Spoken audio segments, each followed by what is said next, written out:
ठीक आहे. बस सर, बोला बोला.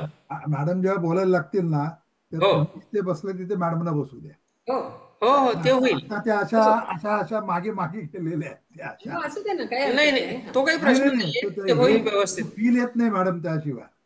हो नाही, मी स्पीकरचा कॅमेरा चेहरा जो त्यांच्याकडे. सर तुम्ही जॉईन झालात त्याच्या अगोदर शिवदेश सर म्हणाले की त्या बोलतील तेव्हा कॅमेरा तिकडे असेल म्हणून. हा, माझ्याकडे येईल, काही प्रॉब्लेम गुड, नाही आणि ग्रेट. मी इथूनही बोलले तरी चालेल. मेसेज, इथे आहोत तर. वेलकम. आता येते का सर बरोबर? हा, तेच कॅमेरा वेलकम. त्यांच्याकडे फिरवलं की नाही काम नाही, काही झालं. गरज नाही दादा, हा, येईल ते बरोबर. किंवा मी बाजूला सरकून थोडासा कॅमेरा त्यांच्याकडे फिरवेन, काहीच प्रश्न प्रॉब्लेम मिटला. नाही. सुधीर सुधीर कुलकर्णी नमस्कार. साहेब आलेले आहेत. सुधीर कुलकर्णी आलेत. हो, सुधीर कुलकर्णी सर नमस्कार. नमस्कार. कसे आहात तुम्ही? हो अगदी मजेत आहे. तुझा मित्र नमस्कार पण सर. आहे ना इथे एस एच. हं? तुझा मित्र पण आहे इथे म्हटलं. बरं बरं. काय कसं आहेस? गुड. हा, हा, किरण ताई किरण आलेत. पण आलेली आहे. किरण ताई नमस्कार. अनिल आलाय. अनिल आलेला आहे. अनिल वेलकम. किरण वेलकम. किरण ताई नमस्कार. अनिल नमस्कार. नमस्कार नमस्कार. नमस्कार. नमस्कार सर. हा, हे अनिल तेंडोलकर ओके. माझे नमस्कार. वर्गमित्र. हा, ही माझी बहीण रजनी खानदेशी, रजनी खांदे. नाशिकलाच असते. नमस्कार. हा, आजची वक्ती येते म्हणजे. ओके. हा, तर नारायण वक्ती सुर्वे यांच्या वक्ती हा शब्द आहे कवितेवरती ती का बोलणार आहे. मराठीत? हा, आजची वक्ता आहेत त्या. हो. वक्ती हा शब्द आहे का वक्ती हा खरं? शब्द मराठीत आहे की नाही काय मला माहित नाही. हा, नाहीये किरण ताई मग. नमस्कार. आजची वक्ता आहे हे योग्य आहे. किरण ताई ह्या नमस्ते. सोलापूरला असतात. ओके. हा, किरण ताईंनी तू पुस्तकं. सोलापूरला त्यांच्याकडेच गेला. हा हा, सोलापूरला यांच्याचकडे उतरलो होतो. आणि किरण ताईंची अनेक पुस्तकं वगैरे पण प्रकाशित झालेली आहेत. ओके. पेटार येथील पसारा, आता त्यांचं छान कादंबरी येते त्यांची एक, ओके. iPhone 98220. आता हे प्लीज कोण असं. Identify your self. टोटल तो कॉन्सेप्ट तो म्हणजे तो कॉन्सेप्ट वाईज बघायला गेलं 9220 136. तुम्ही जो कान कृपया आपली ब्रेकआउट ओळख लिहा. Breakout things to atom level तू कुछ खा then कीजिए you ना. combine the atoms together. Hello hello. Anil Tendulkar हे माझे वर्गमित्र. हो का? हो हो. हो. आणि त्यांची मिसेस ही पूनमची वर्गमैत्रीण. ओके. म्हणजे बहिणी बहिणी जावा जावा हा. असा असा प्रकार आहे. तुझा वर्गमित्र आहे मी म्हणजे क्वालिफिकेशन आम्ही साडू मानतो. आहोत एकमेकांचे. आणि असे 4 कपल्स आमच्या वर्गात आहेत. ओके. हो, म्हणजे 4 वर्गमैत्रिणी आणि 4 वर्गमित्र यांची एकमेकांची लग्न झालेली आहेत. कराड म्हणून आहेत ते, डॉक्टर कराड. हा, नमस्कार डॉक्टर साहेब. डॉक्टर DL कराड जॉईन झालेले सर आहेत. आलेले आहेत. नमस्कार सर. हा नमस्कार नमस्कार. नमस्कार. या या, तुमचा व्हिडिओ जरा ऑन करा, तुमची ओळख करून देतो सर्वांची. बर बर बर.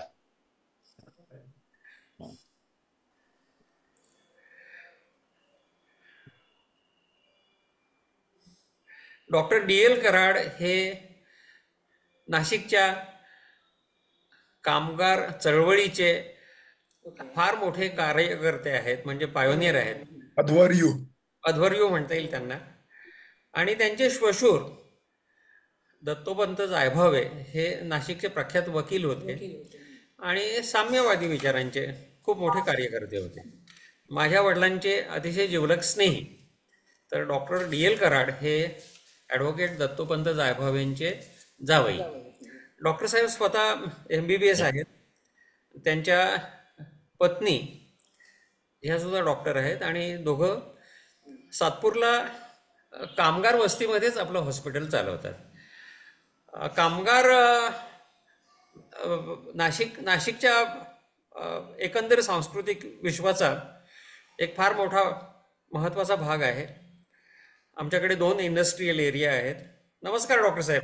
नमस्कार खूप नमस्कार. दिवसांनी आपली भेट होते झूमवरती. हा तर आमच्या नाशिकला 2 मोठे इंडस्ट्रियल एरिया आहेत. एक सातपूरला आहे आणि दुसरा अंबडला आहे. आणि अनेक मोठ्या नॅशनल मल्टीनॅशनल कॉर्पोरेशन्स आमच्याकडे आहेत. आणि ही कामगार चळवळ अतिशय जोमाने डॉक्टर DL कराडांनी हा. गेली जवळजवळ 40-45 वर्ष चालवली आहे. हम्म. तर म्हणून मी आज खास त्यांना ह्या आपल्या परिसंवादाचं आमंत्रण दिलं आणि त्यांना खूप आनंद झाला की आपण नारायण सुर्वेंवरती परिसंवाद घेतोय. हम्म. आता इथे उपस्थित जी मंडळी आहेत त्यापैकी रजनी खानदेशी, प्राध्यापिका रजनी नमस्कार, खानदेशी ह्या माझ्या नमस्कार नमस्कार. आणि त्या मुंबईच्या चेतना कॉलेजमध्ये मराठीच्या प्राध्यापिका होत्या आणि विजया वाड मॅडम, विजया राजाध्यक्ष मॅडमच्या हाताखाली त्यांनी काम केलेलं आहे. वा. आणि नारायण छान. सुर्वे शिकवलंही आहे त्यांनी आणि आता बराच काळ लोटलाय त्याला बराच काळ झालेला आहे. कॉलेज विद्यार्थ्यांना शिकवलेली आहे. डॉक्टर कामाक्षी भाटे पण इथे उपस्थित आहेत, आजच्या त्या प्रमुख वक्त्या आहेत. हो. आणि आपले मित्र मोहन देस हे सुद्धा उपस्थित राहणार आहेत, चर्चेत भाग घेतील. हा हा. नाही, छान वाटलं तुम्ही फोन केला, हे बरं केलं. नाही, मला आणि आज कामगार म्हणजे पटल्यानंतर तुमची प्रथम आठवण आली. आता दुर्दैवाने कॉम्रेड श्रीधर देशपांडे आपल्यात नाहीत. हो, नाही ते अवश्य राहील. त्यांची आठवण इथे प्रकर्षाने. हो, हो. नाशिकच्या कामगार चळवळीचे खूप मोठे कार्यकर्ते होते. बरं. कॉम्रेड श्रीधर देशपांडे माझे चांगले मित्र होते. चांगले मित्र तुमचे. हो. हो. आणि जयंतराव वसुधा तुमची आठवण काढत असतात, हो, हो, मध्ये हो. आमची चर्चा होत असते. जयंतराव आमचे शेजारीच ना. हो. हा. आणि आईसाहेब बराच वेळा आमच्याकडेच असतात. आई साहेब ह्या माझ्या वर्ग शिक्षिका, हो, म्हणजे हो, बरं. डॉक्टर कराडांच्या सासूबाई शकुंतला जायभावे हम्म. ह्या माझ्या वर्ग शिक्षिका. आणि अजूनही प्रकृती त्यांची 90 वयाच्या छान आहे. हो. हिंडतायत, Yes, फिरतायत. yes. आपले मित्र त्या- मोहन देस इथे आलेले आहेत. बरं. हा, मोहनराव तुम्ही अनम्यूट व्हा. कदाचित डॉक्टर DL कराडांना तुम्ही ओळखत असाल. हा हा या हो, अगदी या. अगदी अगदी या या. नमस्कार. आम्ही डॉक्टर साहेब, आम्ही तिघं पण, म्हणजे वसुधाची आई, वसुधा आणि मी, आम्ही तिघं पण जॉईन आहोत. हो, हो. घरातच बसून हे फार आनंद छान, घेणार फार आहोत. छान. या हो, हो. अगदी अगदी या हो. या. हा, छान वाटलं. आणि अशी ऍक्टिव्हिटी असेल तर मला मॅडम अवश्य ह्या तुम्ही 6व्या इन्फॉर्म करत राहा. इयत्तेमध्ये माझ्या वर्ग शिक्षिका होत्या. प्रत्येक तक्रारीवर हा. 200 तपास आणि 25 औषधं देण्यात येतील. काहीही करायचं नाही. Okay, just rest and relax. क्या बात आहे. चल. माझे वडील मराठा हायस्कूलला मुख्याध्यापक असताना डॉक्टरांच्या सासूबाई ह्या शिक्षिका होत्या. आणि त्यामुळे आमचे खूप घनिष्ठ संबंध आहेत दोन्ही परिवारांचे. राहिलोय ना आपण तिथे हो. ते. त्यानंतर शकुंतला जायभावे मॅडम यांनी रमाबाई आंबेडकर शाळेचं मुख्याध्यापक पद स्वीकारलं मला वाटतं. आणि अनेक वर्ष त्या रमाबाई आंबेडकर स्कूलच्या मुख्याध्यापिका होत्या. हो, रिटायर होईपर्यंत. हो हो. एवढंच नव्हे तर त्यांचे बंधू PK कांगणे हा. पुण्याच्यावरून ते सुद्धा माझे शिक्षक होते. बरं कांगणे बरं. सर. हो. नंतर मग कांगणे सरांचं मला वाटतं हार्टचं ऑपरेशन वगैरे झालं. हो, बरोबर, करेक्ट. थोडा उद्धटपणा करून सांगतो आपण, वेळेत सुरू करावं. मला वाटतं अजून एक 5 मिनिटं थांबूया.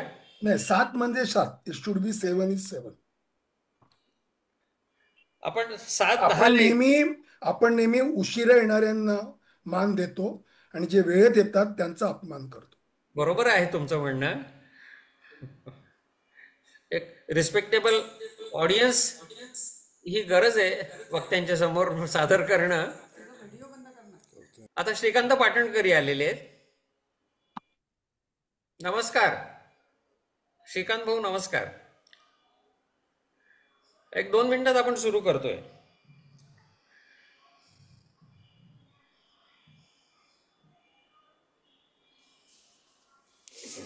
नाही, पण मला वाटते अनिल जे बोलला ना ते आपण आता परत एकदा ग्रुपवरती पण त्यातला अधोरेखित करूया आपण.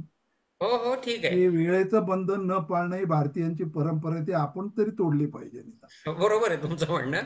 त्यामुळे 5 ठीक मिनिटं आहे. आधीच यावं आणि पुढचा कार्यक्रम तरी 7ला आपण नक्की चालू करू, हे आपण जाहीर पण करूया.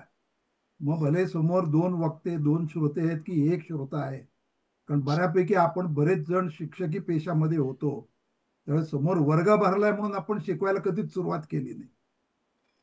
बरं, आपण ठीक वेळेत आहे. हजर आपण राहायचो, समोर एक आता विद्यार्थी असला तरी पण आपण वर्ग घ्यायचो. अगदी आता अगदी आता त्यामुळे मी पडत्या फळाची पूर्णपणे आज्ञा पटलंय घेऊन अनिल. हं, मला अगदी पूर्ण अनुमोदन आहे. आम्ही आपल्यात सुधारणा करू. हरकत नाही खरं नाहीये. तर ठीक आहे. असं असं असं पण मला वाटतं की उशिरा येण्याची जी प्रतिष्ठा आहे ना हो. ती काढून घेतली पाहिजे. बरं, ठीक आहे. आपल्या सगळ्यांच्या भावनांचा आदर करतो. आपण तत्काळ आजच्या परिसंवादाला सुरुवात सुरू करूया. करूया. सर्व उपस्थितांचं मी लोलक सतरंगी परिवारातर्फे मनपूर्वक स्वागत करतो. परिवाराची ओळख सर्वांनाच आहे. फक्त इथे डॉक्टर साहेब लोलक परिवाराच्या बाहेरचे आहेत. त्यांच्यासाठी थोडीशी लोलक परिवाराची माहिती मी सांगतो.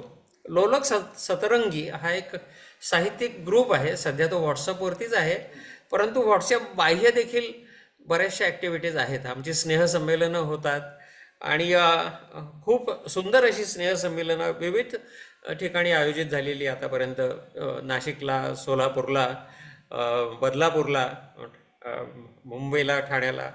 तर तिथे उत्तम प्रकारचे प्रकारची साहित्यिक चर्चा होते, उत्तम प्रकारच्या रचना सादर केल्या जातात.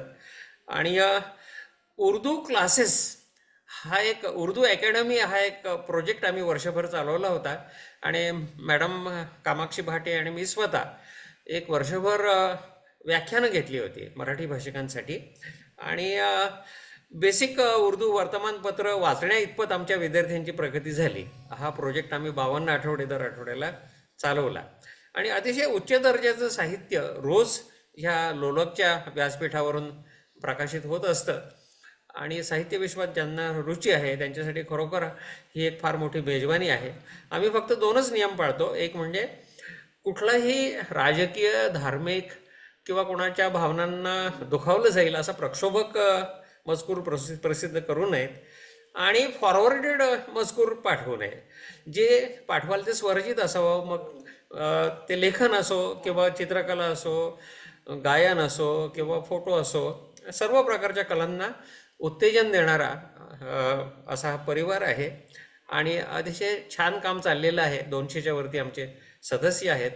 आणि मराठी साहित्य विश्वामधल्या अनेक प्रतिभावंतांच्या कलाकृतींवरती आजपर्यंत आम्ही परिसंवाद घेतलेले आहेत. त्याच्यामध्ये मर्ढेकर आहेत, त्याच्यामध्ये ग्रेस आहेत, त्याच्यामध्ये जी.ए. कुलकर्णी आहेत. हां, बोला. आणि आज आपण कविवर्य नारायण सुर्वे ह्यांच्या साहित्य विश्वावरती किंवा काव्य विश्वावरती आज हा परिसंवाद आयोजित करीत आहोत.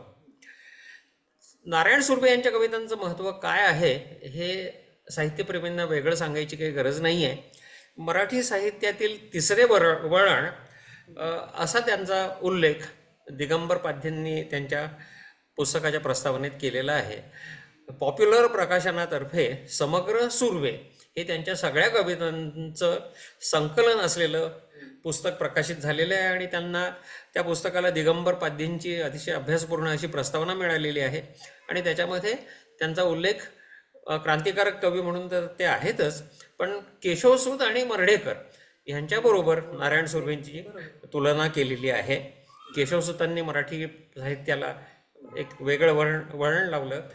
त्याच्यानंतर म्हणजे संत साहित्याची जुनी परंपरा होती ती मोडून माणसाचं जे जीवन आहे, खरोखर सामाजिक जीवन आहे, त्यावर केशवसूतांनी भर दिला. त्याच्यानंतर तो प्रवाह थोडासा खंडित झाल्यामुळे मग मर्ढेकरांनी त्याच्यामध्ये एक जीव ओतला.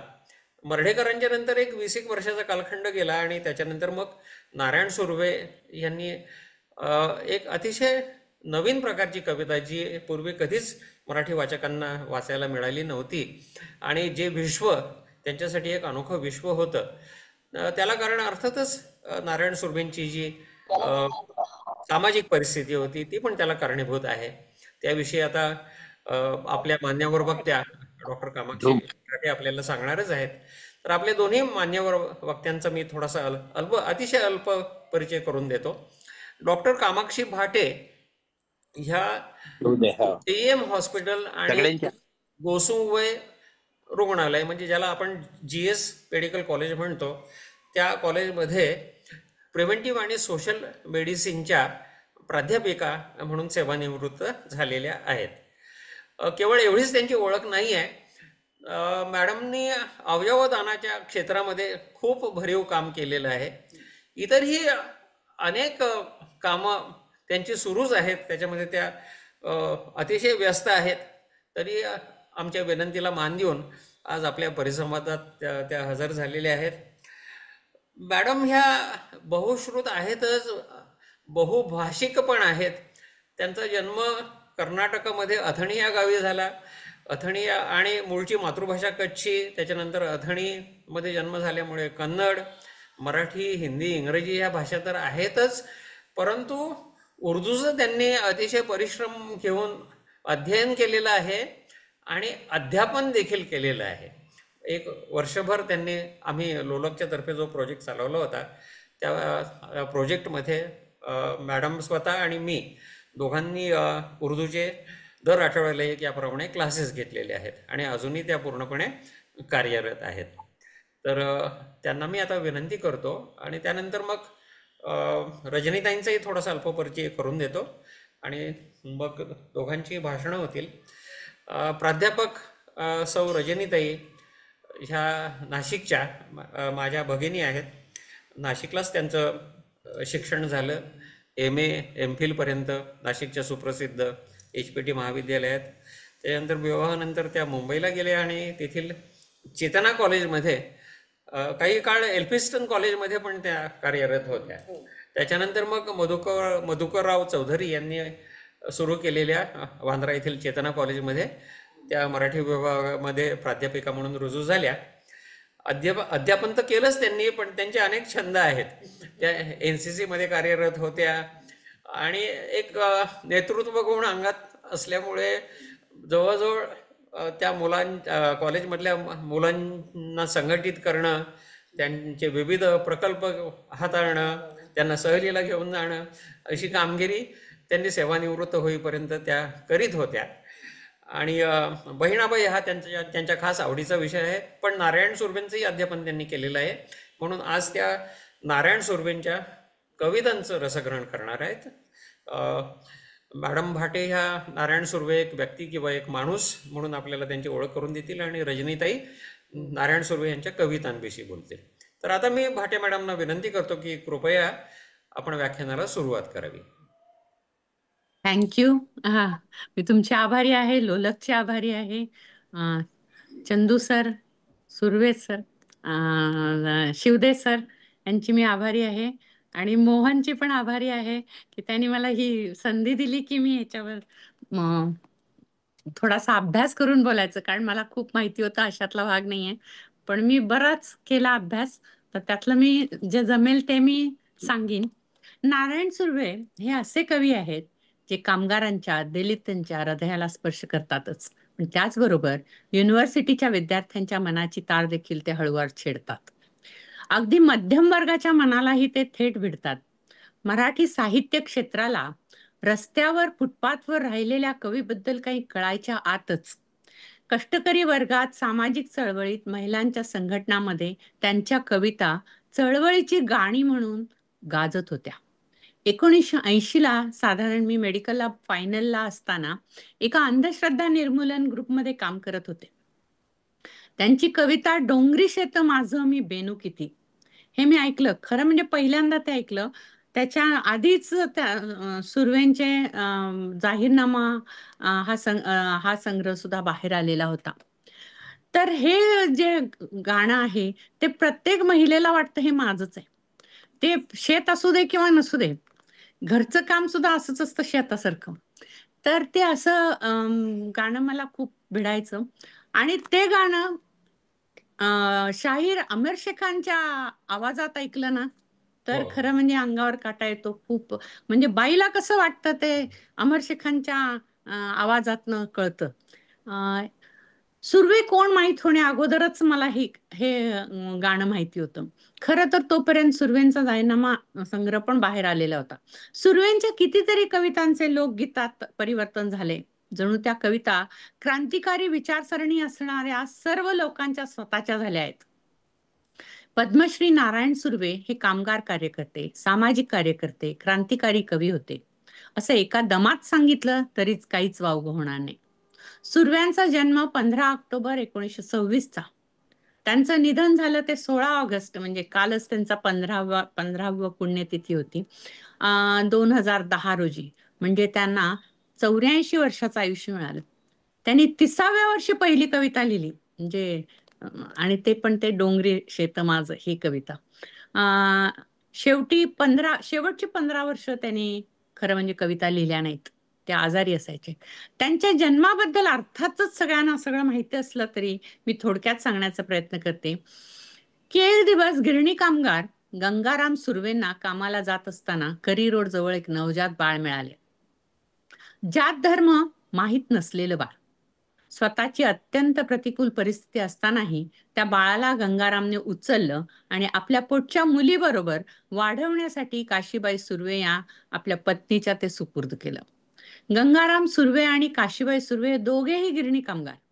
तिनेही बाळाचं नाव नारायण ठेवून पदराखाली घेतलं. बाळाला सांभाळताना जे सगळे कष्ट घ्यावे लागतात ते सगळे सोसले. तोंडचा घास भरवला. त्यावेळी सुर्वे कुटुंब माहीम झोपडपट्टीत राहत होते. गिरणीत काम करायला माहीम ते महालक्ष्मी गंगाराम आणि काशीबाई दोघेही चालत येत जात असत. जसे इतर मुलांना रट्टा मिळे तसा नारायणालाही पण मिळत असे. रोज धान्य दळून आणून भाकरी होत असे. भाकरी होईपर्यंत मुलं तिची वाट बघत असत. भाकरी वाटून देताना काशी आईने कधीच दुजाभाव केला नाही. त्यामुळे भाकरी त्यांच्या कवितेची केंद्रस्थानी राहिली. त्यांना नारायण सुर्वे असे नाव कामगार आई बापांनी दिले. दलित, जात आणि दारिद्र्य हे आपोआपच नारायण सुर्वेंना वारसात मिळाले. त्याबरोबर झाली मुंबईतील क्रांतिकारक कामगार वर्गाशी त्यांची जवळीक. कामगारांच्या कामाबद्दल, अडचणींबद्दल, संघर्षाबद्दल सहजच त्यांची ओळख होत गेली. 8 तास कामाचे यासाठी जगभर संघर्ष चालू होता, तसा तो इथे मुंबईतही होता. स्वातंत्र्य संग्रामात गांधी, नेहरू, डांगे वगैरे लोकांच्या बरोबरीने लढा द्यायला उतरलेले कामगार जीवावर उदार होऊन लढत असत. हुतात्मे होत बेकारी आणि पोलिसांचा छळ सोसून जरा सुद्धा न डगमगता. एक उदाहरण म्हणजे बाबू गेनू. तो असा कामगार ज्याने इंग्रज सत्तेला हलवण्यासाठी 1930 साली चालू असलेल्या परदेशी मालावर बहिष्काराची सविनय कायदेभंगाची चळवळ असंख्य कामगारांच्या बरोबर बाबू गेनूने भाग घेतला. त्याच्यामध्ये अडवलेल्या परदेशी मालाच्या ट्रकवर चढलेल्या बाबू गेनूला ट्रकने चिरडले तरी कोणी जागा सोडली नाही. परळची माती लाल झाली. कामगार चळवळींनी यातून खूप प्रेरणा घेतल्या. जीवन सुधारायचं असेल तर गुलामी गेली पाहिजे असं म्हणत गांधीबाबा, डांगे, नेहरू यांच्या बरोबरीने कामगार लढले. पुढे आणखी 2 लेकरं काशीबाईंना झाली. 5ही लेकरं घरची बाहेरची कामं करीत होती आणि मोठी होत होती. सर्वात मोठा आता तरी एक मिनिट ओके. माहीम मधील म्युन्सिपाल्टीच्या शाळेत 5ही सुर्वेंची पोरं जात होती. खायला असेल तर तसे, नाही तर उपाशीपोटीच पोरं शाळेकडे पळू लागली. भाकरीची वाट बघणं हे जीवनाचा भागच होता. दसऱ्याच्या आदल्या दिवशी आई पोरांना गिरणीत घेऊन आयुध पूजेला जायची. तिथे सगळीकडे बघून झाल्यानंतर फुगा, प्रसादाचे बत्ताशे घेऊन आनंदाने चित्कार करीत वडिलांच्या गिरणीत जाऊन बंद साचे, पडलेल्या बॉबिन्स, सुताचे आणि कापसाचे तुकडे बघत उंडारत असत. अगदी गवाशातून येणाऱ्या सूर्याच्या किरणात दिसणारे असंख्य कापसाचे कण असं काही नवं दिसलं की एकमेकांना दाखवून खिदळत असत. वर्षातून एकदाच मुलांच्या वाट्याला आलेले असे क्षण फार मोलाचे होते. आता घरात मोठा म्हटल्यावर भाकरीचा अधेमध्ये डबा मिल पर्यंत पोचवायचं काम नारायणवर आलं. तो आई वडील वेगळ्या गिरण्यांमधून काम करीत असल्याने दोन्हीकडे जाण्याचं काम त्याच्यावर होतं. मिलमध्ये गेल्यावर तार धरायला, बॉबिन भरायला आपसूक शिकत गेला. गिरणीत छोटी मोठी कामे करू लागला. उपासमारीने आणि दारूच्या व्यसनाने गंगारामचे खाडे होऊ लागले. अजून कशाला शिकवायचे मुलांना असे म्हणत एक एक मुलाला शाळेतून काढून घेऊन कुठेतरी कामाला जावे लागले. हॉटेलमध्ये पोऱ्या, वेठबिगारी, पेपर विकणे, वर मिळेल ते काम करणे, असे नारायणचे बालपण माहीमच्या झोपड्या तुटल्यावर ऍक्च्युली ते नायगावला राहायला आले. वडील गेल्यानंतर गिरणीत फक्त आई कामाला जाऊ लागली.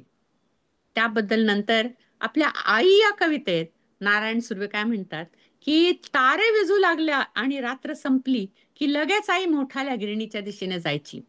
जाताना म्हणायची, भांडू नका, बजावत आणि हातावर 2 पैसे टेकून चांगल्या वर्तणुकीची अपेक्षा करायची. अजून सगळं घर बरं चाललंय म्हणे तोवर आईचा अपघातात मृत्यू झाला. नारायणाला सनात करणाऱ्या गंगारामच्या एक मिनिट सनात करणाऱ्या गंगारामची 5 पोरं आईच्या जाण्याने अनाथ झाली. दारिद्र्याचे वारसदार असलेली 5 पोरं त्या रात्री कशी एकाच चादरीत जागी राहिली त्याचं वर्णन त्यांच्या आई या कवितेत सुर्वेनी केलंय. बाळगलेला नारायण सगळ्या कामगारांचा लाडका, श्रमाशिवाय गमावायला काहीच नसल्याने कामगार खूप प्रेमळ असतात असे सुर्वे म्हणतात. सर्वांकडून आपसूक शिकणं होऊ लागलं. सुर्वे कामगार संघर्षाशी जोडले जाऊ लागले, युनियनशी पण जोडले गेले. शिवाय माणसांच्या निरीक्षणातून शिकायचा त्यांचा बालवयातला छंद लागला. हे सर्व पुढे त्यांच्या कवितातून उतरू लागले. बालपण गिरणी कामगारांच्या सहवासात गेले. कामगारांच्या सभांची पत्रके वाट, पोस्टर लाव आणि पत्रकात काय लिहिले ते कामगारांना वाचून दाखव आणि मिळेल ते काम कर. असे करत असताना गिरणी कामगाराचे जीवन, कष्ट, मागण्या, वेगवेगळ्या युनियन्सचे संघर्ष हे सर्व सुर्व्यांनी अगदी जवळून बघितले. ते डाव्या विचारसरणीकडे आपसूक ओढले गेले. याचा फायदा असा झाला की वैज्ञानिक दृष्टिकोन लाभला.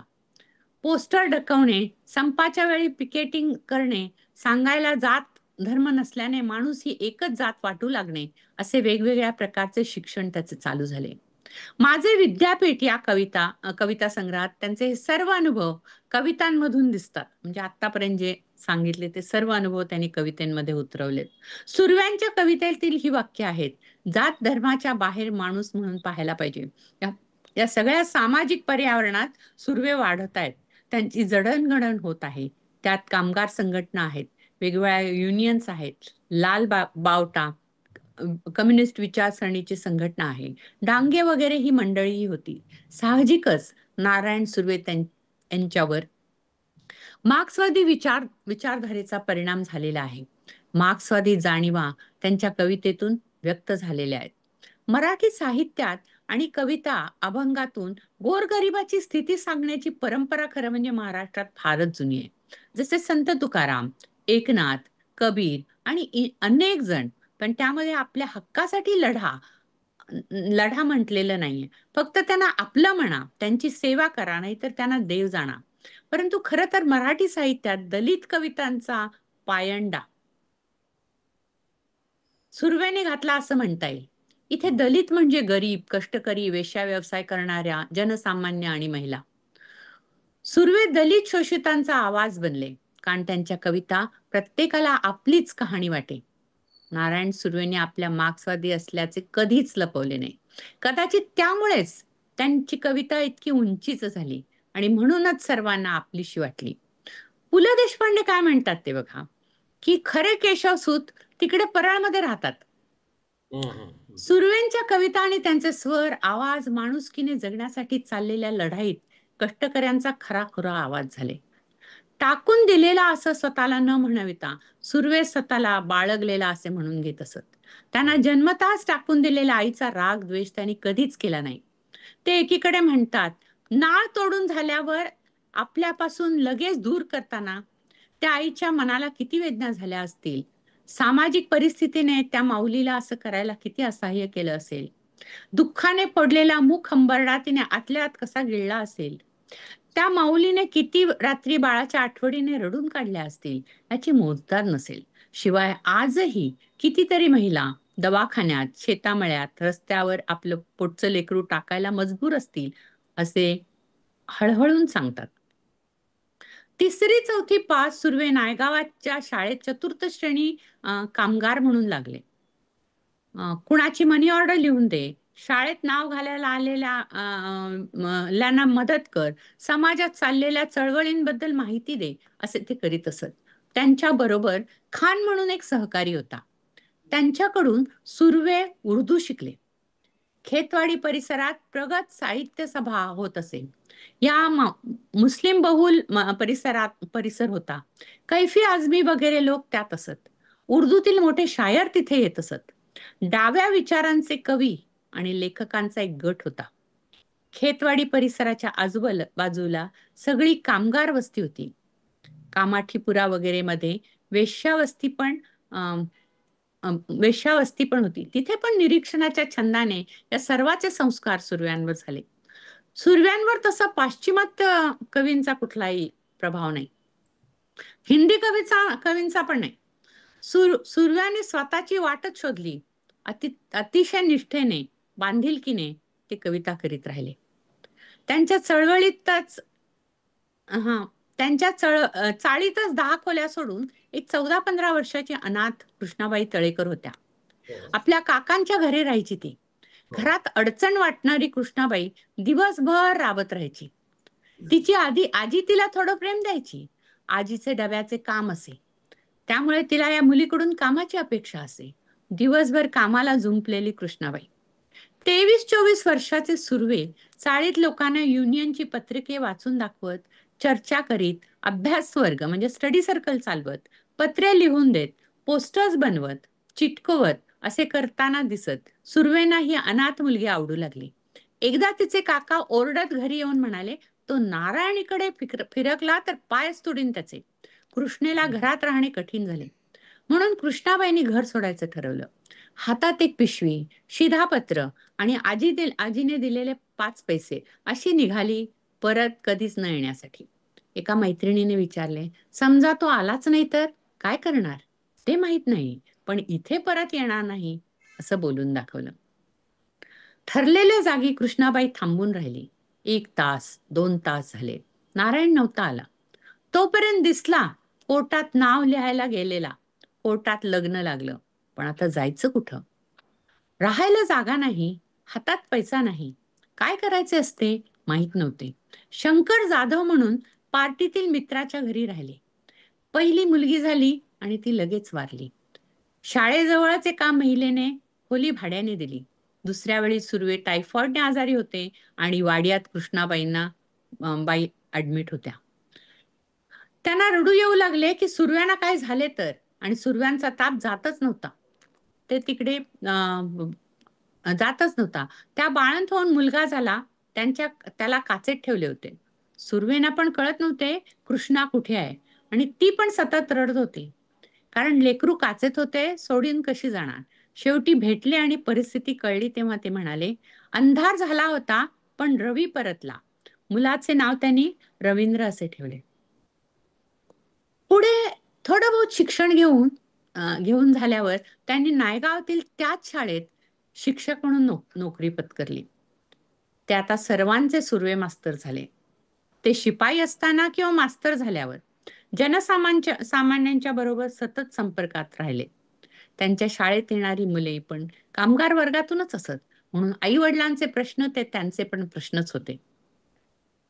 त्यांच्या कविता सुरूच होत्या. करणे, वाचून दाखवणे, बदल करणे. कवी नारायण सुर्वे आणि कवी कुसुमाग्रज वि.वा. शिरवाडकर यांच्यात एक खास ऋणानुबंध होता. कुसुमाग्रजांनी सुर्वे यांच्या कवितेतील वंचितांचा टाहो ओळखला आणि त्यांनी मराठी साहित्य विश्वाला ओळख करून दिली वंचिताचा कवी म्हणून. त्यांनी त्याचे गौरव केला. सुर्व्यांचे 2 लेख संग्रह महत्वाचे आहेत. पहिला संग्रह आहे माणूस, कलावंत आणि समाज, आणि दुसरा लेख संग्रह आहे कहाणी कवितेची. सुर्वे व्यक्ती आणि माणूस म्हणून समजून घ्यायचे असतील किंवा त्यांच्या कवितेची निर्मिती प्रक्रिया समजून घ्यायची असेल तर ही 2 पुस्तके फार महत्वाची आहेत. कविता सुचते कशी, कविता कशी लिहिली जाते, या निर्मिती व्यवहार कसा असतो, सुर्व्यांनी असे लिहिले आहे. माझे विद्यापीठ ही 72 ओळींची कविता त्याच्यात 4 बंध आहेत. शेवटचा बंध आधी सुचला त्यांना, म्हणजे कवितेचा शेवट त्यांना आधी सुचला, प्रारंभ नंतर सुचला. माझे विद्यापीठ ह्या कविता संग्रह लिहिताना सुर्व्यांनी 1 वर्ष दमछाक झाली त्यांची. लक्षात घ्या किती गंभीर निर्मितीचा हा व्यवहार आहे. ते म्हणतात 1 वर्षानंतर 6 महिनेपर्यंत मी कुठलीच कविता लिहू शकलो नाही.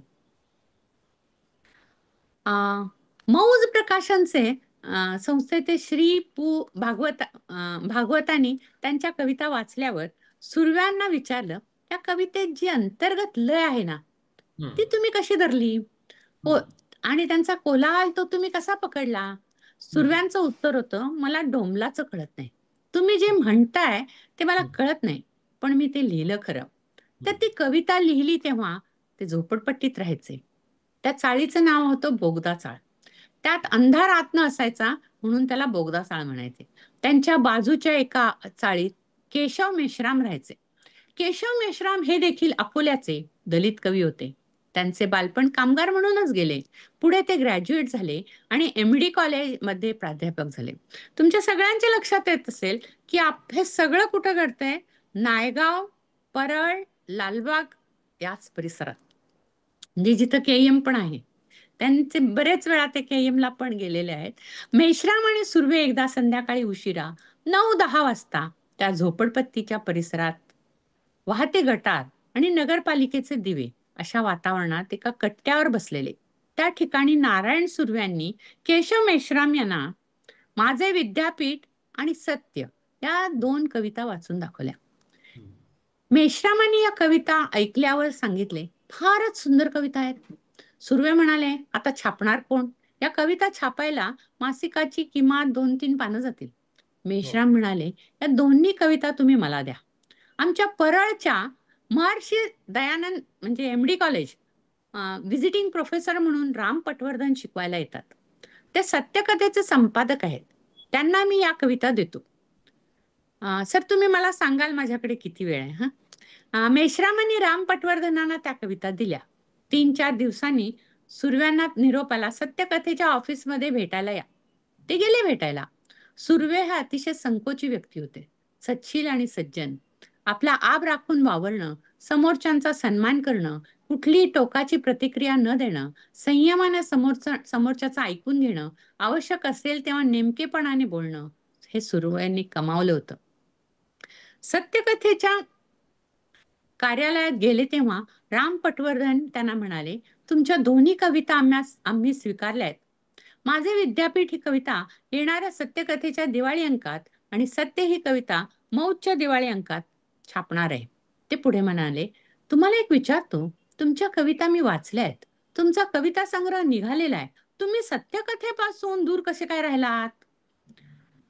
त्या काळातील सत्यकथेचा दबदबा विचारात घेता ही घटना साधारण नव्हती. सुर्व्यांनी त्यांना उत्तर दिलं, अहो सत्यकथेचे जे कवी लेखक आहेत, जे लेखन करतात त्यांच्याबद्दल मला आदर आहे, पण सत्यकथेमधून येणारा लेखनाचा बाज तो वेगळा आहे, तो माझा नाही. त्यामुळे मी सत्यकथेपासून दूर राहिलो. यावर पटवर्धनांनी काय म्हणावं? ते म्हणाले, तुम्ही याच्याबद्दल एक टिप्पण लिहून द्या. म्हणजे काय, नेमकं काय काय झालं, काय गडबड आहे, हे सगळं आम्हाला समजून घ्यायचंय. आम्ही कुठे चुकतो आहोत हे आम्हाला सांगा, असं ते म्हणाले. सुर्वे म्हणाले देईन, पण पुढे ते काही झालं नाही. तिथून पुढे सुर्व्यांचे सत्यकथेबरोबर संबंध प्रस्थापित झाले. केशव मेश्रामांनी जर पटवर्धनांना कविता दिल्याच नसत्या तर सुर्वे सत्यकथेपासून लांब राहिले असते, असं आपल्याला दिसतं. कुसुमाग्रज म्हणतात की सुर्वे केवळ कामगार जीवनाशी समरस झालेले नव्हते, तर कामगाराचे जीवन प्रत्यक्षात अनुभवलेले हे कवी होते, म्हणून त्यांना कुसुमाग्रजांनी गौरवलं आहे. आणि डोंगरी शेत माझं या कवितेला नवयुग मासिकात त्यांनी प्रसिद्धी मिळवून दिली. डोंगरी शेत माझं हे बेनू किती आलं, आलं वरीस राबून मी मरू किती, आणि कवळाचा भारा मी घेऊन चढावं किती, गवताचा भार घेऊन चढावं किती, आडाचं पाणी गबाई मी वडावं किती, घरात तानाबाई रडला तर त्यांनी रडावं किती, आणि ताना रडला तर मला पाना फुटणार किती, असं त्यांनी म्हटलेली ती कविता आहे. शाहीर आमिर शेखा यांच्या आवाजातलं हे जर ऐकलं तर असं वाटतं की ते कुणाला तसं म्हणता येणार नाही. नव्याने सुरू होणाऱ्या महाराष्ट्रातील महिला चळवळीने 1975 साली हे गीत हातोहात उचललं. लाल बावटा आहे, कम्युनिस्ट विचार प्रणालीची एक संघटना आहे, डांगे वगैरे मंडळी होती. साहजिकच नारायण सुर्वे यांच्यावर मार्क्सवादी विचारधारेचा परिणाम झालेलाच आहे. मार्क्सवादी जाणीवा त्यांच्या कवितेतून व्यक्त झालेल्या आहेत. लेखक समीक्षक दिगंबर पाध्ये त्यांच्या पुस्तकाच्या प्रस्तावनेत लिहितात, जे तुम्ही मगाशी सर ते प्रस्तावनेबद्दल तुम्हीच ती प्रस्तावना मला पाठवली, तर ते लिहितात जे त्यांनी. आणि एक फार महत्वाचा प्रश्न त्यांनी उभा केलाय, जो आपल्या मनात सुद्धा येऊ शकतो. सुर्व्यांच्या कवितेची शक्तीस्थळे जशी मार्क्सवादी जाणीवेमुळे दिसतात, तशा काही मर्यादा आलेत का? हा प्रश्न त्यांच्या मनात होता. तसाच आपल्यापैकी बऱ्याच लोकांच्या मनात तो येण्याची शक्यता नाकारता येत नाही. पाध्ये पुढे विवेचन करून असं सांगितलं, पाध्येने त्याचं विवेचन केलं, कारण ते विवेचनकार होते. त्यांनी सांगितलं त्या मर्यादा दिसत नाहीत, कारण त्याच्या कवितेच्या केंद्रस्थानी माणूस आहे. जिथं माणूस केंद्रस्थानी असतो तिथं मानवी मूल्य असतं. जेव्हा माणूस केंद्रस्थानी असतो तेव्हा जात, धर्म, लिंग, भाषा, प्रदेश आपोआपच बाजूला होतात. या सगळ्या सामाजिक पर्यावरणात सुर्वे वाढतायत, त्यांची जडणघडण होत आहेत. त्यात कामगार संघटना आहेत, वेगवेगळ्या युनियन्स आहेत, डांगे वगैरे मंडळी पण होती. साहजिकच नारायण सुर्वे पुढे सगळ्या त्यांच्या कवितांमध्ये मार्क्सवाद दिसतो.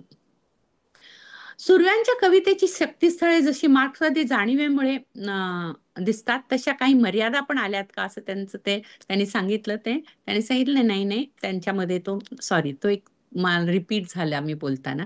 नारायण सुर्वे बाबतीत जॉर्ज ऑरवेलच्या वंशाचे म्हटले पाहिजे, म्हणजे सुर्वे यांना म्हटले पाहिजे, कारण त्यांचं लेखन ही राजकीय दृष्टिकोन व्यक्त करणार आहे कायम. त्यांनी एकीकडे लिहिले आहे की मी सर्व माणसांविषयी कृतज्ञता व्यक्त करण्यासाठी मी लेखन करतो. व्यक्तिगत जीवनापासून तो सर्व समावेष्टीपर्यंतचा आलेख मला काढायचा आहे. माणसातले सौंदर्य व त्यांच्या 52 कला मला चित्रित करायच्या असतात.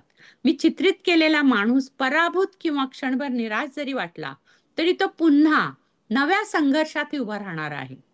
ताठ पोलादी मानेचा आहे. पराभव हा मानवी इतिहासाचा एक भाग असला तरी प्रगतीचाही मोठा वाटेकरी आहे. माणसाचं केवळ हरलेपण दाखवण्यापेक्षा लढलेपण दाखवणे, ते म्हणत होते की मला ते मोलाचं वाटतं. माझं लेखन सुद्धा याचसाठी असतं. त्यांच्याबद्दल आणखी एक गोष्ट इथं सांगितली पाहिजे, म्हणजे त्यांच्या कवितांची काही वैशिष्ट्य आहेत. कदाचित मॅडम ते वैशिष्ट्य सांगणार असतील म्हणून मी ती सोडली तरी चालतील, पण त्याच्यातलं पहिलं वैशिष्ट्य फक्त मी सांगते. माझ्याकडे किती मिनिटं आहेत सर? हा, एक 5-1 मिनिटं बोललात तरी हरकत नाही मॅडम. सच्च्या जीवन अनुभवाचा उत्कट आविष्कार म्हणजे त्यांचं लेखन. कारण त्यांच्या जीवनाची जडणघडण अशी झाली होती की जीवनाकडे ते फार गांभीर्याने पाहायला लागले. असा माणूस पानं, फुलं, निसर्ग जगूच शकत नाही. ज्याला जगण्याची लढाई रोज करावी लागते, त्याच्याजवळ तेवढा निवांतपणाच नाहीये. आयुष्याला एक स्थिरता असावी लागते, ती त्यांच्याकडे नाहीये. त्यांच्यामुळे सातत्याने त्यांची दमछाक होते. मग त्यांना असं वाटतं की हा जो माझा जीवनानुभव आहे, शाळेतला असेल, कारखान्यातला असेल, युनियन मधला असेल, सहकार्याबरोबरचा असेल, तोच मला महत्वाचा वाटतो. तोच माझा काव्य विषय होऊ शकतो, इतर कुठलेही नाही. इतर वैशिष्ट्य 3-4 आहेत, ते कदाचित मॅडम सांगतीलच, त्यामुळे मी तिथे नाही ती म्हणत, मी पुढे जाते. हा,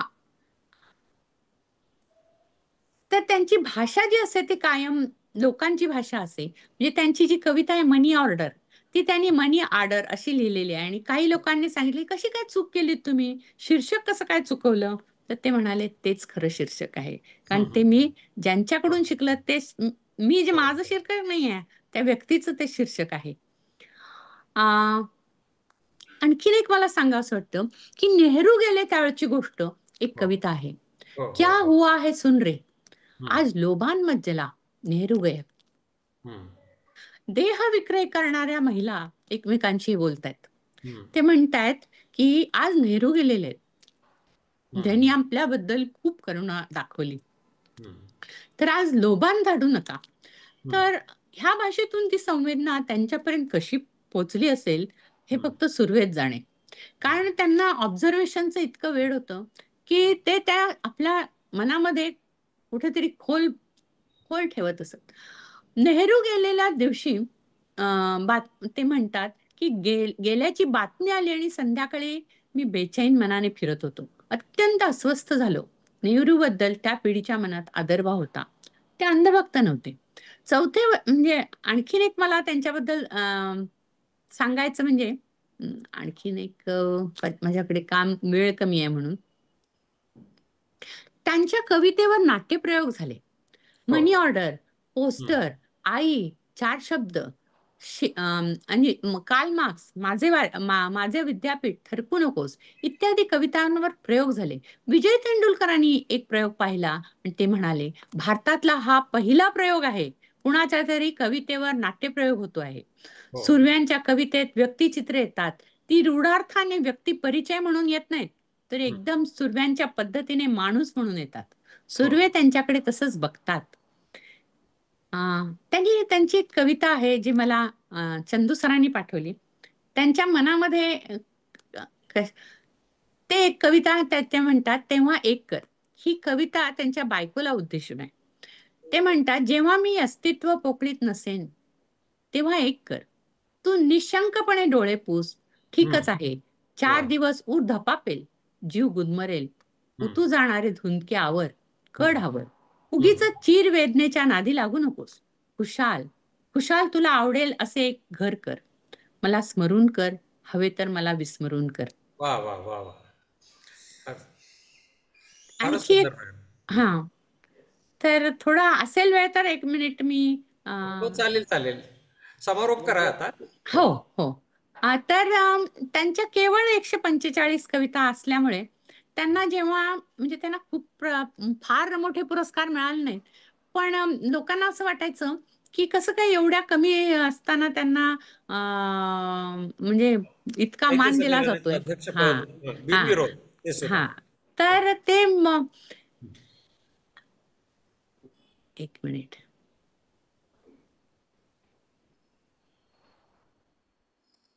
मी थोडस कमी इकडे तिकडे करून 1995चं जे परभणीचं अखिल भारतीय मराठी साहित्य संमेलनाचे अध्यक्ष होण्यासाठी जेव्हा त्यांनी अप्लाय केलं, तर प्रतिस्पर्धींना वाटलं हे कसलं काय. त्यांनी एक 4-5 कविता संग्रह, त्यात पुन्हा फक्त 30-40 कविता. हा माणूस म्हणजे प्रत्येक ह्याच्यामध्ये 145 कविता लिहिलेल्यांना अध्यक्षपदी कसं काय उभं केलंय.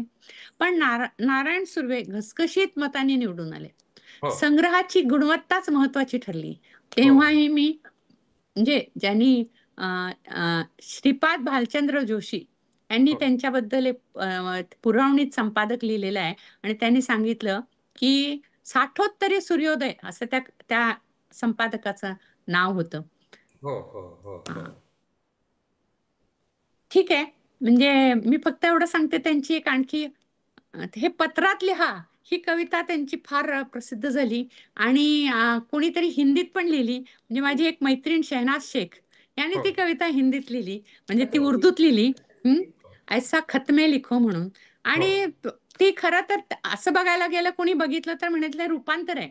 हो पण आम्ही सगळे असं समजतो की सुर्व्यांनी त्यांना अशी प्रेरणा दिली, तर प्रेरणा घेतलेली कविता आहे असं आम्ही म्हणतो. आणि खूप सुंदर आहे ती कविता. तर ती हो. जशी तशी त्यात आहे. एनिवे, थँक्यू मला टाइम दिल्याबद्दल. धन्यवाद मॅडम. खूप अगदी आपल्याला दिलेल्या वेळामध्ये, मर्यादित वेळामध्ये खूप सुंदर रीतीने आपण नारायण सुर्वे यांची व्यक्तिरेखा, त्यांचं जीवनचरित्र आपल्यासमोर सादर केलं. धन्यवाद मॅडम. नारायण सुर्वेंच्या खरं म्हणजे कविताच त्यांच्याविषयी बोलते. नारायण सुर्वे कोण होते हे त्यांच्या कवितेतून आपल्याला कळतंच. म्हणजे आणि लढाऊपणा म्हणजे त्याच्यामध्ये दयनीयता नाही आहे, त्याच्यामध्ये एक प्रकारचा गर्व आहे, अभिमान आहे. कामगार म्हणजे एक वाक्य त्यांचं आहे की कष्टकरी वर्गाची बोटे जरी मळलेली असली तरी त्यांचं अंतःकरण मळलेलं नाही आहे. कामगार आहे मी, तळपती तलवार आहे, सारस्वतांना थोडासा गुन्हा करणार आहे. त्यांची कविता यंत्राच्या कायम सानिध्यात राहणारी ही जी मंडळी आहेत, यंत्राच्या काळजातील आर्तस्वर तुझ्या कंठात आकार घेऊ दे, तुझ्या उडणाऱ्या नाडीचे जागते ठोके त्यांचा पहारा असू दे. ही भाषाच मराठी साहित्य विश्वाला खूप नवीन, आणि त्याच्यामुळे त्यांची कविता इतकी हृदयाला भिडते. आणि यांत्रिक जीवन जगणारा हा जो वर्ग आहे त्याच्या अंतःकरणात किती लोभस भाव असू शकतात, किती वत्सल भाव असू शकतात, किती निरागस भाव असू शकतात. आणि जी मानवी मूल्य आहेत, म्हणजे त्रिकालाबाधित मानवी मूल्य आहेत, स्वातंत्र्य, समता, बंधुता, ह्या मूल्यांचं अतिशय लोभस दर्शन त्यांच्या कवितेतून होत असतं. तर नारायण सुर्वे यांच्या कविता विषयी आपल्याला अधिक सांगण्यासाठी मी आता प्राध्यापिका रजनी खानदेशी यांना विनंती करतो. नमस्कार. आपण सर्व मान्यवर आहात. नारायण सुर्वेंचा अभ्यासही आपण केलेला आहे आणि त्यामुळे मी थोडंसं त्यांच्या कवितांचं जे विश्लेषण करणार आहे किंवा रसग्रहण करणार आहे त्याला मर्यादा घातली आहे. मी सुरुवात करते. कवी नारायण सुर्वे यांच्या कवितेचा काळ हा संक्रमणाचा होता. मराठी कविता ही भक्तिरस, वीररस, निसर्ग, प्रेमभावना, कल्पनारम्यता अशा भावनांच्या आविष्करणातून हळूहळू वास्तवाकडे यायला लागली होती. त्यांच्या आधीच्या काळात रविकिरण मंडळासारख्या मंडळांचा समाजावर प्रभाव होता आणि त्यामुळे त्यांच्या प्रेमकविता, निसर्ग कविता यांचं गारुडही समाजावर होतंच. पण मुंबईत जसजशी कामगार वस्ती वाढू लागली, त्यांची जीवनशैली आणि त्यांच्या जगण्यातली वास्तविकता यांचा साहित्यावरही परिणाम व्हायला लागला आणि त्यातूनच नारायण सुर्वेंसारखे कामगार नेते आणि वास्तववादी कवी यांचा जन्म झाला. कवी नारायण सुर्वे यांचा जीवन परिचय आपल्याला डॉक्टर कामाक्षी भाटे यांच्या व्याख्यानातून झालेला आहे. त्यामुळे आता आपण सरळ त्यांच्या कवितेकडे वळू. कवी नारायण सुर्वे यांची कविता मुळात वास्तववादी, कामगारांच्या जगण्याचा, दुःखाचा, तिथल्या राहण्याच्या प्रखर वास्तवाचा विचार करणारी, कामगार चळवळीचा विचार करणारी अशी आहे. थोडी साम्यवादाकडे झुकणारी आहे, प्रचंड दुःख पेलणारी अशी आहे. तरीही त्या कवितेचे आपण काही स्थूल विभाग करू शकतो. अगदी सगळीच कविता एकाच भावनेची किंवा एकाच प्रकारच्या लोकांना वाहिलेली अशी नाही असं आपल्याला त्यांच्या कविता वाचताना दिसून येतं. आणि त्यामुळे कारण त्यांच्यासोबतचे सर्वजण एकाच प्रकारचं जीवन जगत होते, एकाच ठिकाणी राहत होते, सोसत होते. तरीही शेवटी माणूस म्हणून प्रत्येकाच्या व्यक्तिमत्वाचे वेगवेगळे पैलू होतेच. वेगवेगळी भावात्मकता किंवा आपण त्याला विवशताही म्हणू शकतो होतीच. प्रत्येकाचे वेगळाले स्वभाव, लकबी, सवयी होत्याच. स्वतः सुर्वेही त्याला अपवाद नव्हते. बरोबर दगडासारखी कठोर दिसणारी ही दुःख झेलणारी माणसं किती आतून किती हळवी, तुटलेली कधी कधी असतात हेही त्यांच्या काही कवितांतनं आपल्याला दिसून येते. अर्थातच या सगळ्या वेगवेगळ्या संमिश्र म्हणू हवं तर भावना त्यांच्याच अष्टपैलू व्यक्तिमत्वातून आपल्याला त्यांच्या कवितेद्वारे स्पष्ट दिसतात. आणि म्हणूनच मी त्यांच्या कवितांचा आढावा घेताना त्यांच्या विविध भावनांना स्पर्श करणाऱ्या आणि थोड्याशा वेगवेगळ्या वाटतील अशा विषयांच्या काही कविता निवडल्या. अगदी थोड्या कविता, 4 ते 5 कवितांचं रसग्रहण मी करू शकेन एवढ्या वेळात. त्यांचं रसग्रहण आपल्यासमोर मांडण्याचा प्रयत्न केला आहे. आता मला एक प्रश्न आहे फक्त याच्यामध्ये की मी कविता वाचून रसग्रहण करू की डायरेक्टली करू? कारण की कविता आपण वाचलेल्या असतील असं वाटतंय. कधी कधी त्या पुन्हा वाचून वाचन करणंही आवश्यक आहे. वाचून करा मॅडम. किंवा रसग्रहण करताना त्यातली उदाहरणं वाचत जाईल. लुसिडली द्या. त्यांचा पहिली कविता मी जी निवडली, जी सर्व परिचित आहे, ऐसा गामी ब्रह्म, ही कविता मी निवडली माझ्या रसग्रहणासाठी. या कवितेमधल्या काही ओळी तरी निदान वाचते मी. घालीन मी साऱ्या ब्रह्मांडास पाठी, सोडवीन गाठी दिक्कालांच्या, विश्वाचे गोकुळ खेडे माझ्या दारी, सूर्याची लगोरी टिचवीन, ढगांचा गा हत्ती बांधीन मी दारी, भरीन घागरी अमृताने, वाऱ्याची भिंगरी अंगणीच फिरे, स्वर्गाची गोपुरे तिडमिडे, उभे करीन मी वाकल्या आभाळा, शिक्षा केली त्याला दंडविन, राईचा पर्वत आणि पर्वताचीच राई, दोन्ही मज थाई सामावली, ऐसा गामी ब्रह्म, विश्वाचा आधार पण खोलीस लाचार हक्काची. ही कविता सुनीत या प्रकारातली आहे. सुनीत किंवा सॉनेट ज्याला इंग्लिशमध्ये म्हणतात, त्या कवितेत 14 ओळी असतात. पहिल्या 12 ओळींमध्ये एक भावना मांडलेली असते आणि शेवटच्या 2 ओळी ज्या असतात त्या त्याला पूर्णपणे कलाटणी देणाऱ्या असतात. ही जी भावना आहे ही या कवितेतून कशी दिसून येते अगदी हे आपल्याला पाहायचं आहे. ऐसा गामी ब्रह्म या त्यांच्या कविता संग्रहातील याच नावाची कविता. सुनीत या प्रकारातली पहिल्याच ओळीत, घालीन मी साऱ्या ब्रह्मांडाचं पाठी, सोडवीन गाठी दिक्कालांच्या, असं म्हणणारे, विश्वाचे गोकुळ आपल्या अंगणातच खेळवण्याचा दुर्दम्य विश्वास बाळगणारे कवी नारायण सुर्वे इथे अक्षरशः तुका आकाशा एवढा या ओळींची आपल्याला आठवण करून देतात. बरोबर. ढगांच्या हत्तीला आपल्या ठाई बांधून ठेवण्याची हिंमत बाळगणारा कवी वाऱ्याची भिंगरी करून तिला लिलया फिरवताना आपल्याला दिसतो. आभाळाला आणखीन खाली वाकलास तर शिक्षा करीन हे म्हणणारा कवी, त्याला दरडवणारा कवी पर्वताची राई करून त्यातच स्वतःला सामावूनही घेतो आणि त्या शेवटी त्याला त्या पर्वतामध्ये त्या राईलाही सामावून देतो. पण शेवटी मात्र उरात किती खोल जखम घेऊन तो वावरतो याचा धक्काच आपल्यासारख्या रसिकांना तो शेवटच्या 2 ओळींमध्ये देतो. सुनीत या काव्यप्रकाराचं वैशिष्ट्यच आहे की ते शेवटी आशयाला कलाटणी देतं, पण इथे मात्र ऐकता ऐकता आपणच गलितगात्र होऊन जाऊ असं एक विश्व निर्माण होतं. कारण की आपण एकदा उंचीवर पोचलेलो असतो त्या सगळ्या भावनांच्या आणि एकदम कोसळल्यासारखी भावना आपल्याला वाटते.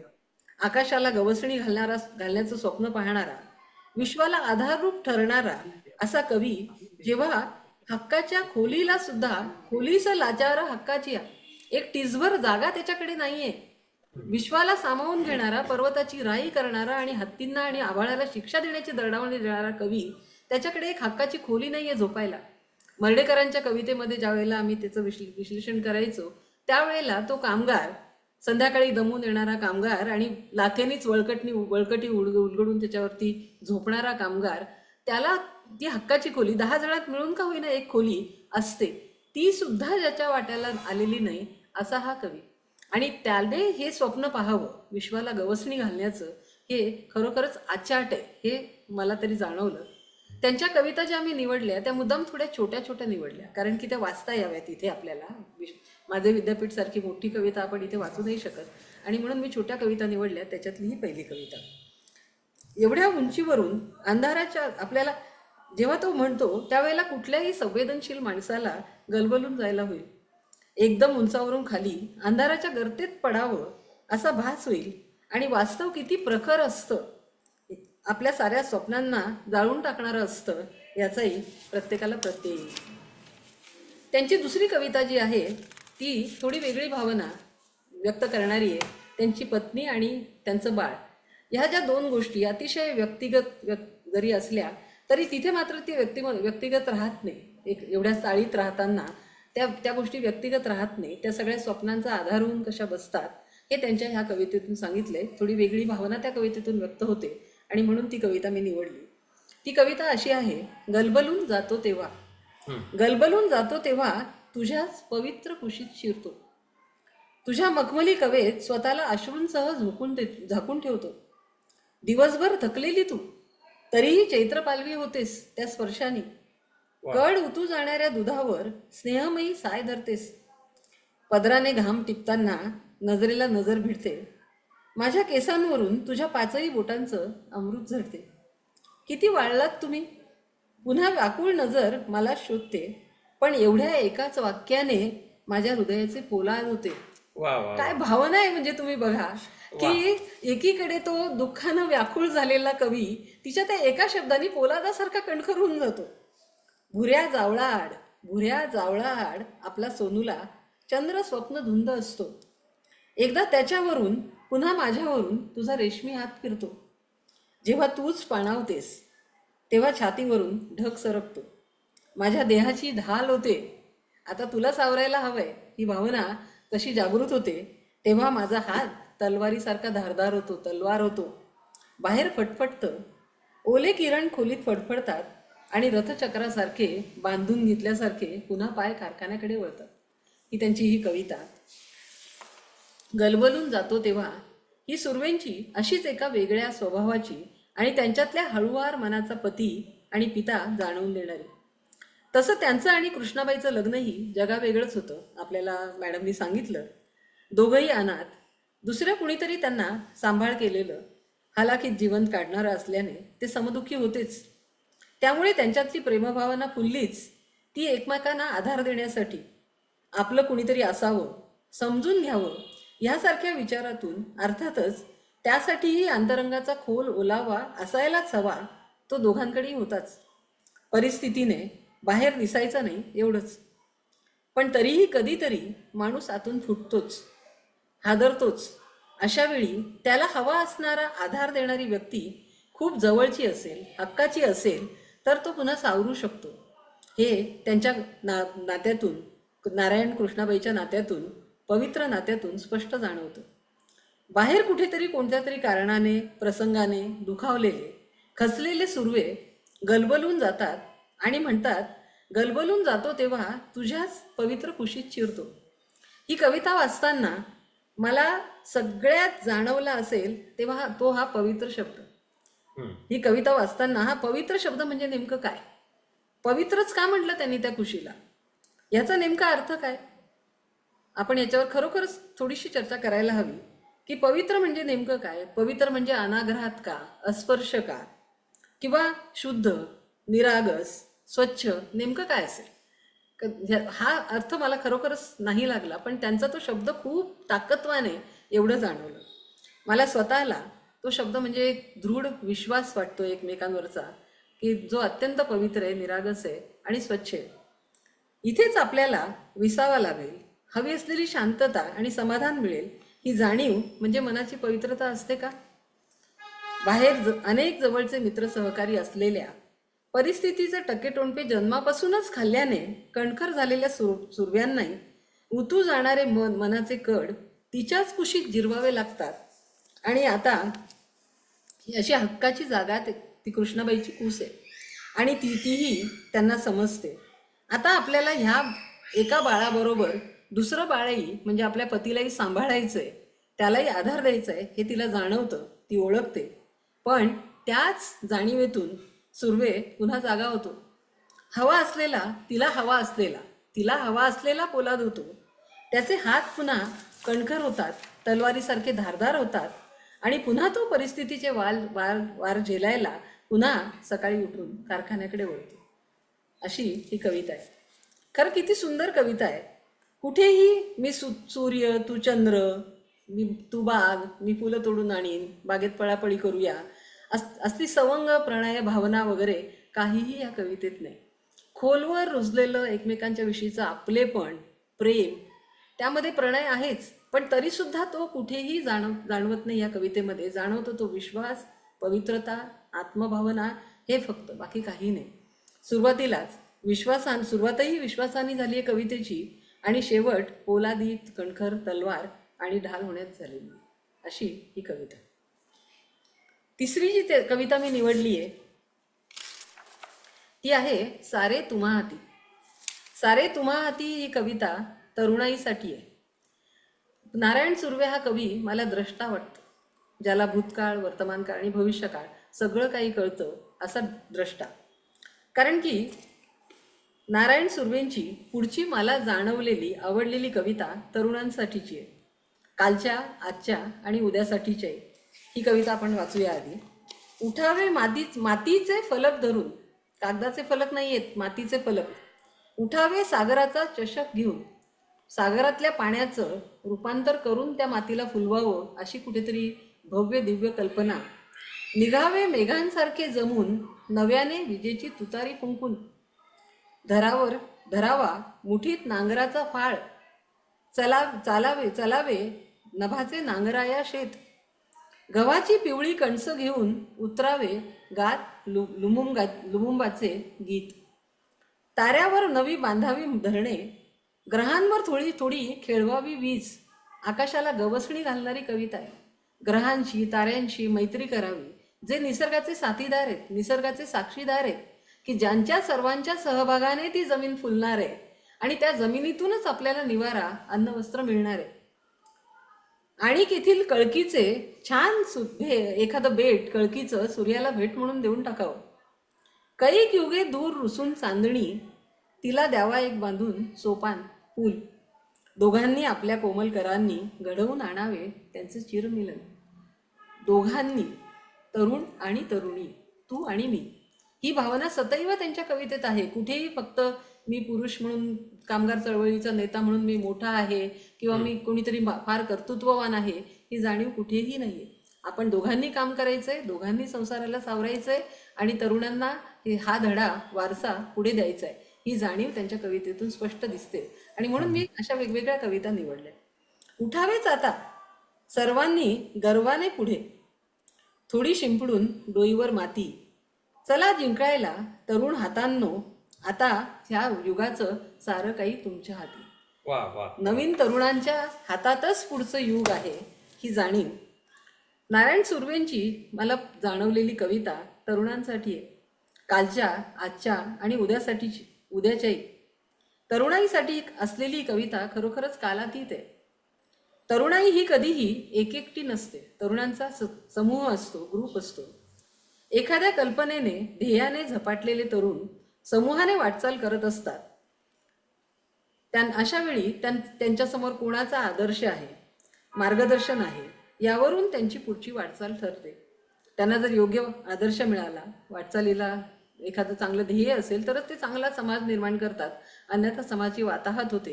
हे आपल्या सर्वांना अनेक समाजांच्या अनुभवावरून माहिती आहे. अतिशय संक्रमणाचा हा काळ त्यांच्या आयुष्यात असतो. त्यांचा आणि एकूणच समाजाचा, उभ्या आयुष्याची दिशा त्यांच्या सकारात्मक किंवा नकारात्मक विचार आणि वर्तणुकीवरूनच हे सर्व ठरत असतं. अशा तरुणांच्या मनाला उभारी देण्याचं काम नारायण सुर्वे यांच्यासारखे द्रष्टे कवी करत असतात.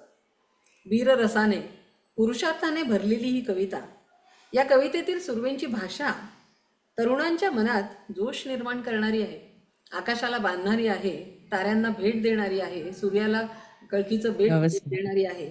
मुख्यतः माणसाची मूलभूत गरज, आणि तरी देखील माणसाची मूलभूत गरज अन्न, वस्त्र, निवारा, ह्या गरजा कशा निर्माण करता येतील आपल्याला, त्या कशा भागवता येतील, कारण त्यांच्याशिवाय भाकरीचा चंद्र दिसल्याशिवाय माणूस पुढे जाऊच शकत नाही, ही एक जाणीव मनात धरूनच आकाशाला गवसणी घालायची आहे. यावरच त्यांनी आपल्या काव्यात्म आणि प्रभावी शैलीतून त्यांनी सांगितलंय. कदाचित याच गोष्टीसाठी त्यांना आणि त्यांच्यासारख्या समाजातल्या लाखो करोडो लोकांना करावा लागलेला संघर्ष आणि त्याच विषयाकडे पुन्हा पुन्हा त्यांना आणत असेल, भाकरीकडे पुन्हा पुन्हा आणत असेल. परंतु तो संघर्ष मात्र रडत कुडत करू नये.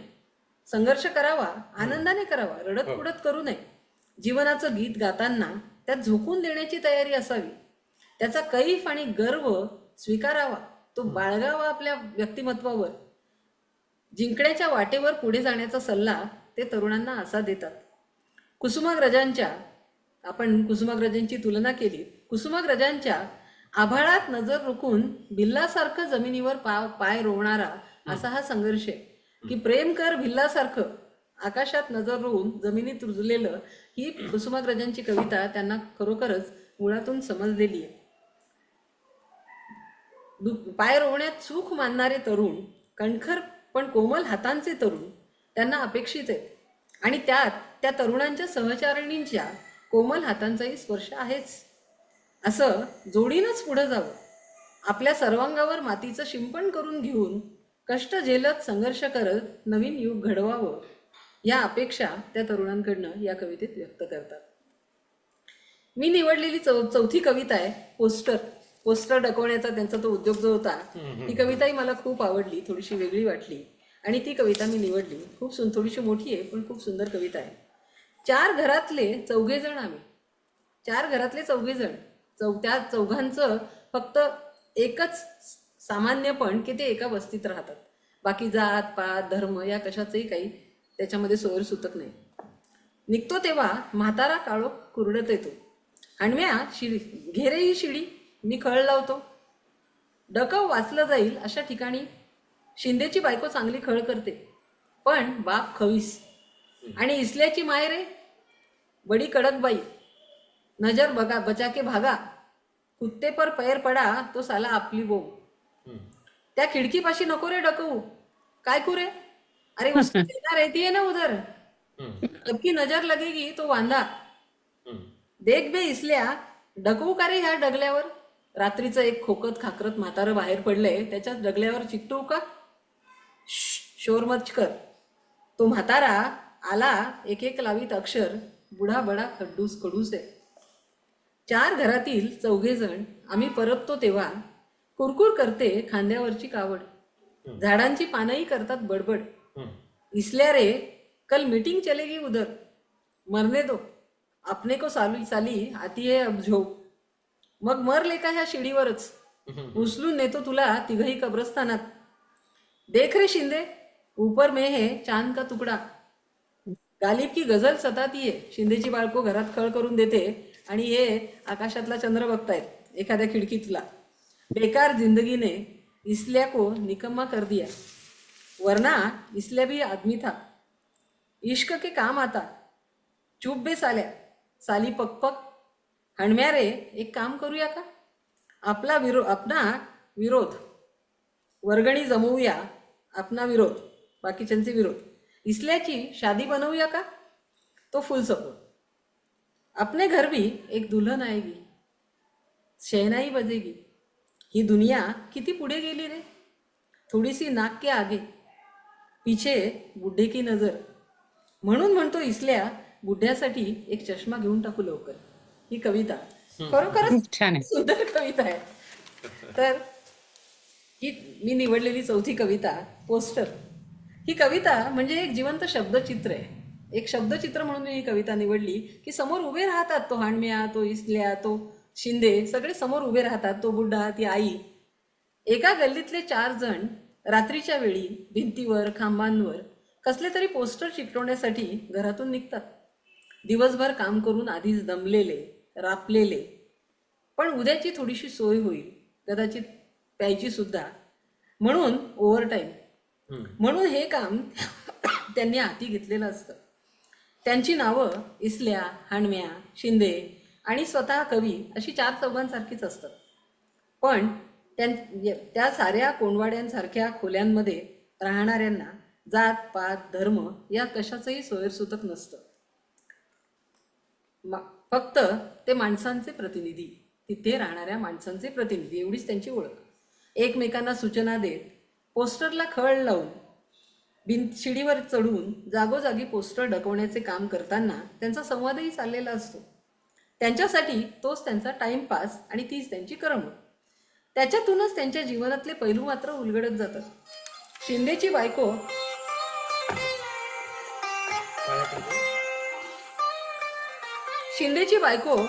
खळ चांगली करते, पण बाप मात्र खवीस आहे त्याचा. आणि इसल्याची आई कशी कडक बाई आहे यावर चर्चा करताना कुणाच्या तरी खिडकीत राहणाऱ्या मैनेवरही चर्चा घसरते थोडीफार. पण उगाचच खोलीच्या बाहेर आलेला म्हातारा बघून सर्वांनाच त्याच्या डगल्यावर पोस्टर चिकटवावं असं वाटतं. कविता वाचता वाचता ही सर्व मंडळी आपल्यासमोर रांगेने उभी राहतात. त्यांच्यावरच्या कॉमेंट्स, टीका टिप्पण्या ऐकूनच त्यांच्या अंतरंगातही आपण सहज डोकावू शकतो, अशी ही सरळ साधी माणसं स्पष्ट दिसणारी आतून बाहेरून. चांगली खळ करणारी शिंदेची बायको अगदी समरसून आपला संसार करत असेल आणि इसल्याची आई मात्र शेपटीवर पाय पडला तर लचकाच तोडणाऱ्या कुत्र्यासारखी सर्वांवर तुटून पडत असेल. काहीही काम करणारा म्हातारा गल्लीतून उगाचच खाकरत खाकरत फिरत असेल आणि तरीही आपल्या चारही नायकांचा खळ लावून पोस्टर चिकटवण्याचा उद्योग अगदी हाताला रग लागेपर्यंत आणि डोळ्यावर झोपेची झापड येईपर्यंत चालतच असेल. मग त्यातच त्यांना सुचत असेल एकमेकांची मस्करी. पोस्टर लावण्याच्या शिडीवरून इसल्याला कब्रस्तानात न्यायचे. तेव्हापासून तर त्याच्यासाठी इथे कब्रस्तानातही न्यायचंय आणि त्याच्यासाठी एक सुंदरशी दुल्हन पण शोधायची आहे. म्हणजे कुठून कुठे कल्पना त्या जात असतात.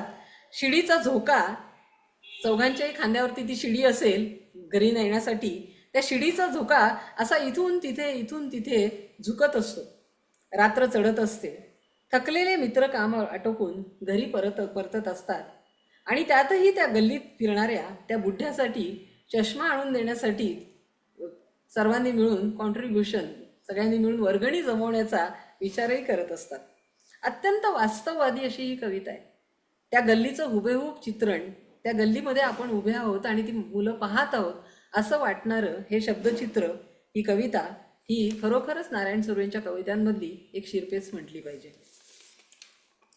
छान छान. पुढची कविता जी आहे ती शेवटची कविता आहे मी निवडलेली, कारण वेळ तेवढाच आहे आपल्याकडे. त्यांची कविता जी आहे ती आहे एका नव्या संघर्षा. इथे थोडेसे मुद्दाम ही कविता का निवडली तर नारायण सुर्वे थोडे थकलेत, थोडे बरीच वळणं घेऊन ते आता स्थिरावलेत. पण त्या स्थिरावण्यामध्ये एक अत्यंत ज्याला म्हणता येईल एक अस्वस्थता पण आहे, थोडंसं नाराजी पण आहे, आपण कमी पडतोय ही एक जाणीव पण आहे, संघर्ष अजून अपुरा आहे हे जाणवतंय त्यांना सतत. ह्या सगळ्या पार्श्वभूमीवर लिहिलेली ही कविता आहे आणि म्हणून ती कविता मी निवडली आहे. हा माझाही देश, ही कविता मी अभ्यासली होती अभ्यास करताना, आणि त्यातले हे पोके पोकेसे लोक, पोक आलेले, पाठीचा कणा नसलेले असे हे लोक, आपल्या घरालाच असं पोके पण यावं, कारण हे आपलं घर आहे, ही आपली माणसं आहेत, असं असूनही आपल्याच घराला पोके पण यावं तर काय करावं. इथल्या वस्त्यांना हुंगणारा केवळ कातळाचा काळोख, कातळासारखा गभिन्न काळोख, कंदील खोपटाच खोवून वावरू नये तर काय करावं. परमेश्वर सानिध्य साधू पाहणारी ही पुरातन संस्कृती, आपली पुरातन संस्कृती, त्याच्यावर आपण फारसं बोलायची गरज नाही, आपल्याला माहिती आहे ते सगळं. पण आपणच आपली मग टवाळी करू नये, कारण अशा अनेक गोष्टी आहेत त्या सर्व संस्कृतीमध्ये, अनेक रूढी परंपरा बऱ्याच टाकाऊ गोष्टी आहेत की जर आपलीच टवाळी आपण करू नये तर काय करावं. ज्यांना जन्मभर दुःख, दैन्य, दारिद्र्यच मिळालं असेल त्यांनी तपशिलासह सर्वच नाकारू नये. हे आलंच नाही आमच्या जीवनात, आम्ही सुखी आहोत. मर्ढेकरांच्या एका या दुःखाच्या कढईची कविता जी आहे ती खरोखर अशीच आहे की त्या कढईला ही जाणीवच नसते की आपण दुःखात आहोत, आपण रोज तापतोय, जळतोय. तपशिलासह नाकारू नये तर काय करावं. आश्वासित शब्दांवर आता माझाही विश्वास उरलेला नाही. प्रत्येक संदर्भातून दुर्गंधीच येत असेल तर काय करावं. युद्ध कैद्यांसारखा वाहणारा पुलावरून माणसांचा लोंढा, हे मी अनुभवलंय कारण की मी मुंबईला राहिली. त्या पुलांवरून वाहणारा माणसांचा लोंढा मर्ढेकरांचीच कविता, तू एक मुंगी मी एक मुंगी, दादरच्या पुलावरून पुलाखालून भळाभळा येणारी माणसं, भळाभळा हा शब्द वापरलाय त्यांनी, भळाभळा येणारी माणसं बघून त्यांना ती मुंग्यांची उपमा द्यावीशी वाटली होती. तसा हा लोंढा, युद्ध कैद्यांसारखा माणसांचा लोंढा. त्यांच्या हाती उजेडाची फुलं ठेवू नये तर काय करावं. थांबू तर शकत नाही तुमचं हे असं औदासीन्य. एका नव्या संघर्षासाठी धुमाळीत घुसूच नये तर काय करावं. सुंदर कविता आहे ही सुद्धा, खूपच सुंदर. फारच सुंदर. तर ह्या कवितेत ही मात्र मला त्यांची आवडणारी 5वी कविता आहे. अनेक वर्ष कामगार चळवळीचा भाग होऊन ती लढवताना अनेक चांगले वाईट अनुभव पचवून कवी सुर्वे या मानसिक संघर्षाच्या वळणापर्यंत आले. आता तो प्रत्यक्षातला संघर्ष बाजूला, जो माणसांमध्ये करायचा, टोळ्यांनी करायचा किंवा चौकात करायचा, तो संघर्ष वेगळा आणि आपला आंतरिक संघर्ष वेगळा. ह्या संघर्षाच्या वळणापर्यंत ते आलेत की आता काय करावं. अशी ही माणसं, यांना कसं जागवायचं. कवितेतील प्रत्येक शब्दातून खरं तर त्यांच्या चळवळीचं थोडंसं अपयश म्हणा, लोकांचा निर्ढावलेपणा म्हणा, किंवा एकूणच भांडवलदारी समाज व्यवस्था आणि त्यातून आलेली जगण्यातली निराशा, अपरिहार्यता, कारण त्यांना पर्यायच नाहीये, त्यांना असंच जगावं लागेल. त्या कढईसारखं तिला रोज स्वतःला तापवूनच घ्यावं लागेल, असं ते जगणं माणसाचं. ह्या सगळ्या गोष्टी खरं तर माणसाला खचवून टाकणाऱ्या असतात. अशाच दिसतात. मर्ढेकरांचीच एक कविता, मला मर्ढेकर खूप आवडतात. चाळणीत चाळणी तरी विचारात माती. कितीही चाळण्या लावल्या या सगळ्या संकटाला तरी शेवटी मातीच. चाळणीत चाळणी तरी विचारात माती. अशा मर्ढेकरांच्या कवितेतील ओळींसारखीच ही अवस्था आहे. पण तरीही कवीचा आशावाद मात्र अजून हारलेला नाही. कवीच्या मनातली ती आशेची ज्योत मात्र अजून जागी आहे, तेवते आहे. कारण जणू हे सर्व त्याला अपेक्षित आहे. त्याला हे जाणवतंय की मला जर एखाद्याला सुधरवायचं असेल तर त्याची लाथ मला खावी लागेल. त्याच्याशिवाय मी कार्यकर्ता घडवू शकत नाही, कारण तो तसाच असतो. तो जर चांगला शहाणा असता, त्याला सगळं समजलं असतं, तो असा खाली का राहिला असता. त्यामुळे बरोबर तो आहे. तसाच असणार आहे. त्याला उठवावं लागेल, त्याला जागवावं लागेल, आणि पण त्याला वेळ किती लागेल हा फक्त एक संघर्ष आहे. त्यामुळे तुकडोजी महाराजांनी वर्णन केलंय त्या समाजाचं, अजगरासारखा, खाऊन सुस्त पडलेल्या अजगरासारखं, अजगरासारखं. असं वर्णन तुकडोजी महाराजांनी केलं की ज्याला तुम्ही कितीही हलवा, कितीही डिवचा, तो अजगर जागेवरनं हलत नाही. तसा आपला समाज आहे की त्या समाजाला असं वाटतंय की आमचं जगणं असंच, आम्हाला हे प्रस्थापितांनी आम्हाला लाथा मारायच्याच, आम्ही असेच आहोत. आपल्याकडची ही जाणीव जी आहे की ह्यांनी मला शिव्याच द्यायच्या, ह्यांनी मला गुलाम म्हटलं तरी चालेल, ही सगळी जी भावना आहे ती अजगरासारखी भावना, सुस्त पडलेल्या अजगरासारखा. त्याला हलवायचं असेल तर फार मोठा आणि न थांबणारा संघर्ष करावा लागेल. थांबून चालणार नाही. कितीही निराशा आली, कितीही अवदासीन्य आलं तरी थांबून चालणार नाही, कारण की ते आपल्याला करायचंय. आपल्याला तो बदल हवा आहे.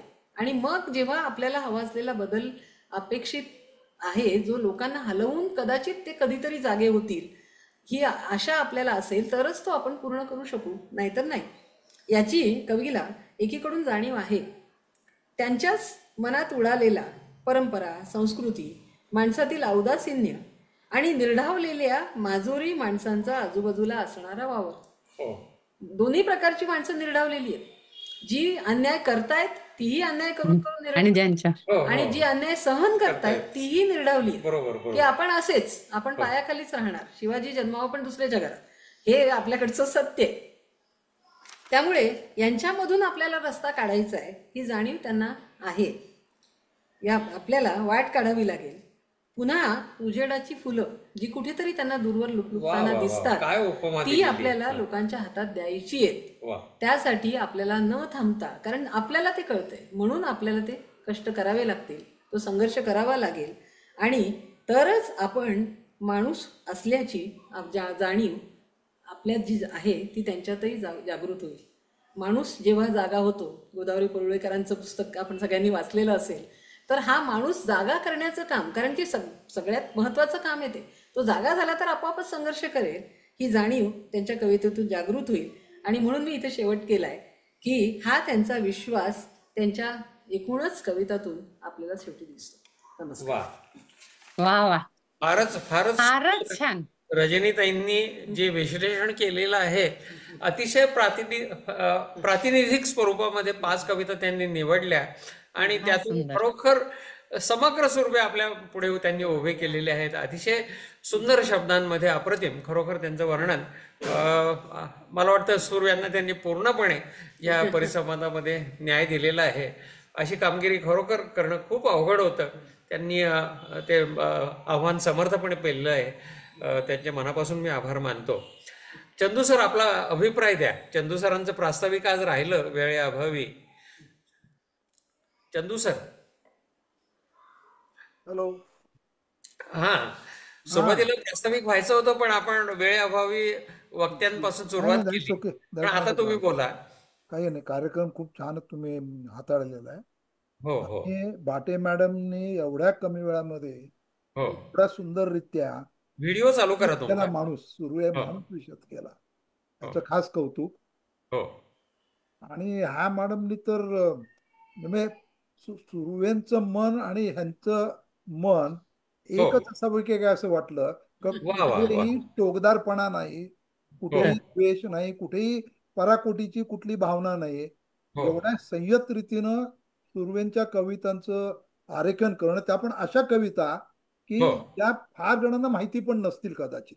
हो हो हो. फार फार सुरेख केलं. हो. I really appreciate. Great. Hats off. Thank you. दोन्ही प्राध्यापिकांना नमस्कार, कौतुक. फारच सुंदर, अतिशय उच्च प्रतीचा कार्यक्रम आज आपण इथे सादर केलेला आहे. माझं वैयक्तिकरित्या खूप समाधान झालं. ह्या वक्त्यांनी अतिशय सुंदर कामगिरी केलेली आहे दोघींनी. अजून कोणाला काही बोलायचं असेल तर आता खुलं व्यासपीठ आहे, आपल्याकडे फार थोडा वेळ आहे. आणि अनिलला आपण आभार प्रदर्शनाचं काम सोपवलं आहे अनिलकडे. तर एक 2-3 मिनटं आपल्याकडे आहेत, त्याच्यानंतर अनिल बोलणार आहे.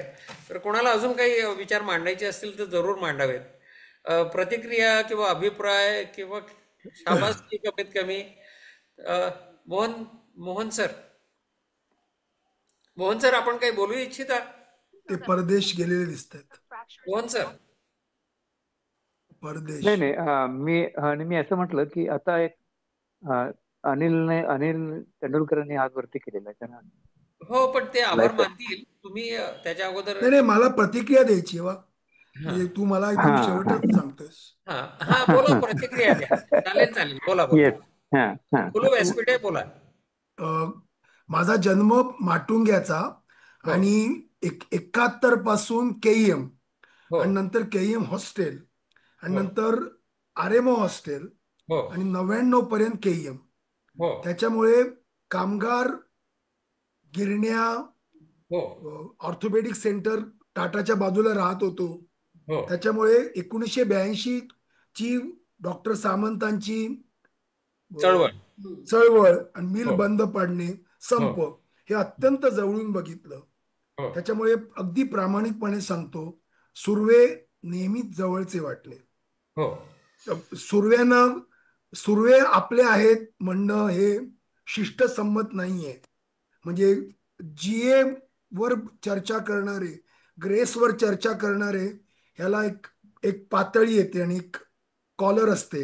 हो पण सुर्वे यांच्याबद्दल बोलणं, पण सुर्व्यांच्या कविता, त्यांचे विचार हे नेहमीच मला आपले वाटले. कारण केएमच्या आजूबाजूला आणि सगळं जे घडलं, जे हो ज्या प्रकारचे पेशंट आमच्याकडे येत होते, हो ज्या स्थितीत येत होते, ते हो कामाक्षी मॅडम असो की रवी असो की चंदू असो, हो हे सगळे केईएम मध्ये जीवन हो जगले. ते नुसते हो काम नाही केलं, या 10-12 सर्वांनी वर्ष आमच्या ज- आयुष्याची केएम परिसरात गेली. जीवन जगले. आपण जगलो.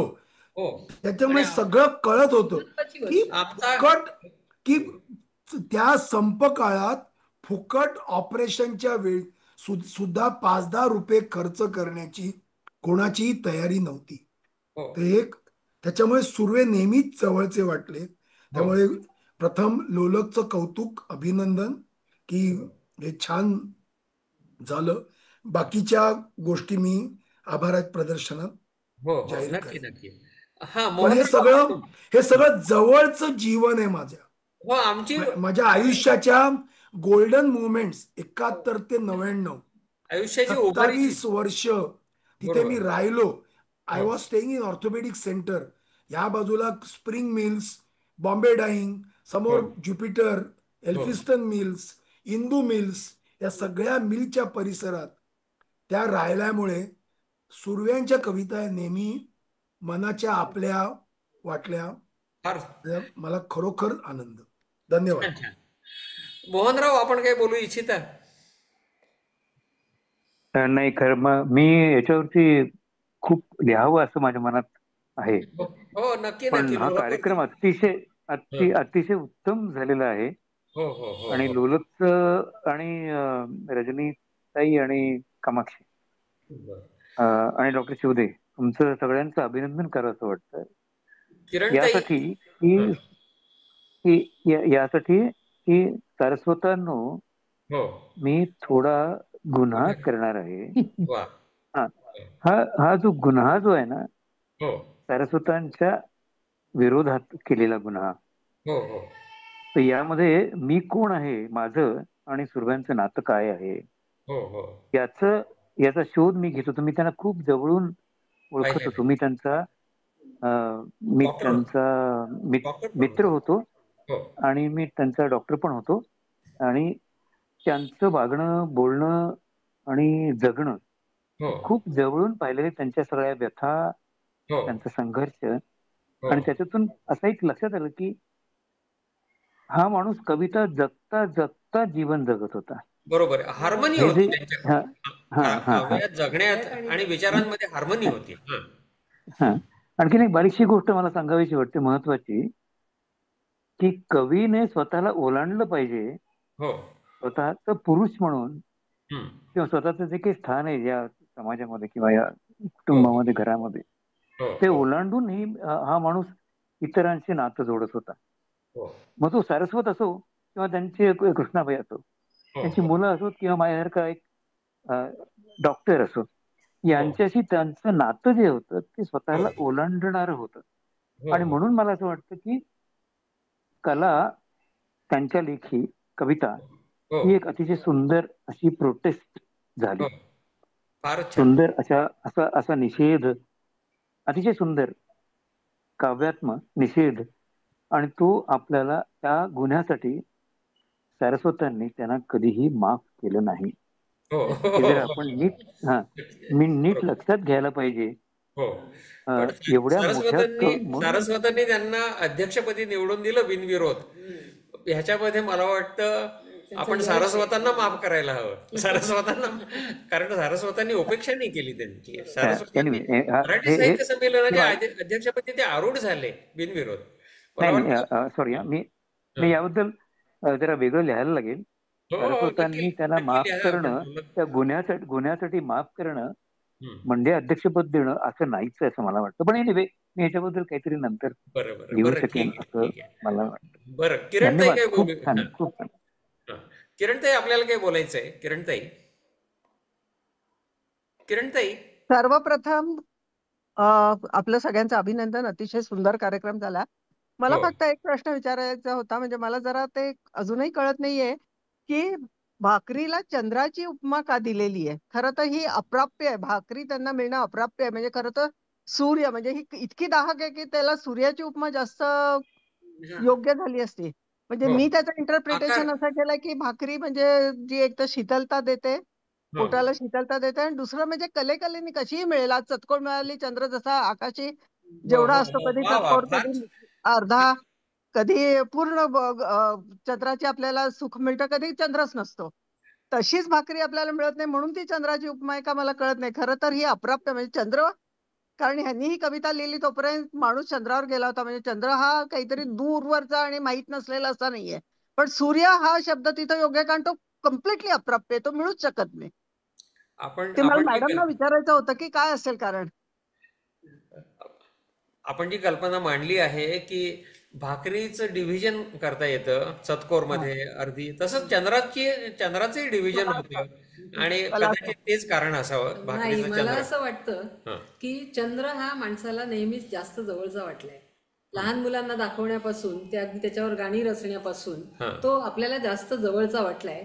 आणि खूप कविकल्पना, खूप काव्यरम्यता त्याच्यामध्ये आहे. हो त्यामुळे अशी रम्यता जीवनामध्ये कधी आलीच नाही. हं. भाकरीचा चंद्र शोधण्यातच सगळं जीवन गेलं. त्यामुळे हा खरा चंद्र, त्याची रमणीयता, त्याच्यातली काव्यात्मकता, किंवा त्याच्यावरती प्रेयसीला गाणी गाणं, किंवा त्याच्या चांदण्यामध्ये फिरणं, हे कधीही त्यांच्या वाट्याला आलंच नाही. आणि म्हणून त्यांनी भाकरीला चंद्र म्हटले की तो चंद्र गवसण्यातच माझं आयुष्य निघून गेलं. भाकरीचा चंद्र भाकरी मिळणं मिळालाच. हा भाकरी मिळणं हेच चंद्र हा, भाकरी मिळणं मिळण्यासारखं हेच चंद्र मिळण्यासारखं होतं. होतं. बाकी बरोबर. चंद्राचं खरं जे स्वरूप आहे ते त्यांच्या वाट्याला कधी आलंच नाही. म्हणजे हो. जे आपल्या कवींनी वगैरे आता चंद्रावर गेले, त्यांना खरं स्वरूप दिसलं असेल. चंद्रासाठी हट्ट करतात. म्हणजे हा. श्रीरामाने चंद्रासाठी हट्ट केला, म्हणून सूर्यासाठी भाकरीचा नाही चंद्र. हट्ट केला. कारण सूर्यासाठी कुणी हट्ट नाही चंद्राकडे केला. पाहता येतं आपल्याला, हा. टक लावून पाहता अप्राप्य येतं. त्यासाठी मी म्हणते, म्हणजे जर अप्राप्य म्हटलं खरं तर तसं सूर्य आहे, कधीही तो मिळूच शकणार नाही, तुम्ही विचारही करू शकत नाही. भाकरीचा आणि चंद्र तितकी भाकरीची गरज आहे त्यांना.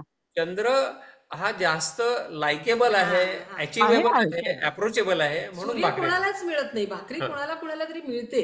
हं. कदाचित असं असावं. बरं, आता वेळ भरपूर झालेली आहे, आपण 8:30 वाजलेले आहेत.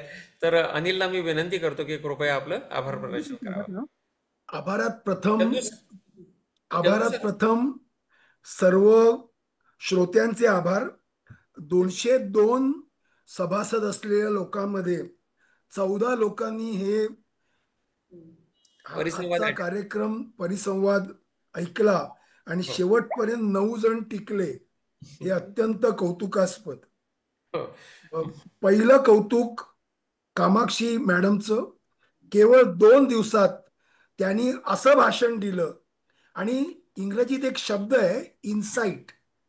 त्यांच्या भाषणातनं सुर्व्यांच्या कवितेबद्दलची इन्साइट त्यांनी जी दिली त्याला तोड नाही. कामाक्षी ताई, अत्यंत मनपूर्वक अभिनंदन आणि धन्यवाद. रजनीताईंचं कौतुक मी रवीची बहीण आणि पूनमची नणंद म्हणून करत नाही, पण शेवटी एक एक प्राध्यापिका जेव्हा एखाद कवितेकडे बघते, ती म्हणजे काय बघते ह्याचं मला आनंद वाटला. आणि चंदूने जेव्हा सुरुवातीचं भाषण शेवटी सांगितलं, त्यांनी जो स्पेक्ट्रम, एक अख्खा लोलकातला अख्खा प्रकाशाचा सप्तरंग आपल्या पुढे उभे केले. म्हणजे सुर्व्यांच्या कविता या आतताई, भडक अशा अजिबात नव्हत्या. त्यांच्या कवितेत कसं कवी मन होतं त्यांचं, बरोबर हे त्यांनी इतकं सुंदर सांगितलं. रजनीताई, तुम्ही तुमच्या भावाला विनंती करा आणि तुम्ही आमच्या गटाच्या सभासद व्हा आणि महिन्यातनं एक कविता कोणाचीही तुम्ही असं अत्यंत उत्कृष्ट समालोचन करा, अशी माझी तुम्हाला एक भावाचा भाऊ भावाचा भाऊ पण आणि साडू पण, त्याचा क्लासमेट आणि बायकोचा पण क्लासमेट म्हणून तुम्हाला अगदी मनपूर्वक. किरणताई काही मला वाटतं मोहन सर काही बोलू इच्छितात. मोहन सर, मी समारोप करतोय आता. कोण म्हणजे माझ्यानंतर कोणच नाही. मी हात वर केला नाहीये. बरं ठीक आहे. तेव्हा आणि या एक ग्लॅमर नसलेल्या कवीचे कार्यक्रम आयोजित केल्याबद्दल लोलकचे मनपूर्वक अभिनंदन. त्या निमित्ताने मला माझं बालपण, माझं तरुणपण परत मिळालं आणि यांच्या कवितामधून, सुर्व्यांच्या कवितामधून मला माझं परळ, लालबाग सगळं परत दिसलं. आणि ती एक संस्कृती होती, ते केवळ कामगार नव्हते, ते एक संस्कृती होती. बरोबर. कामगार संस्कृती होती, ती परत उभारली गेली, ती परत त्याची रिव्हिजन झाली. याच्याबद्दल सर्वांचा धन्यवाद. आणि मी सर्वांना धन्यवाद देत, रजनीताई मनावर घ्या. थँक्यू. आपण सर्वांचे पुनश्च एकदा आभार. कार्यक्रम संपलेला आहे असं मी जाहीर करतो. धन्यवाद.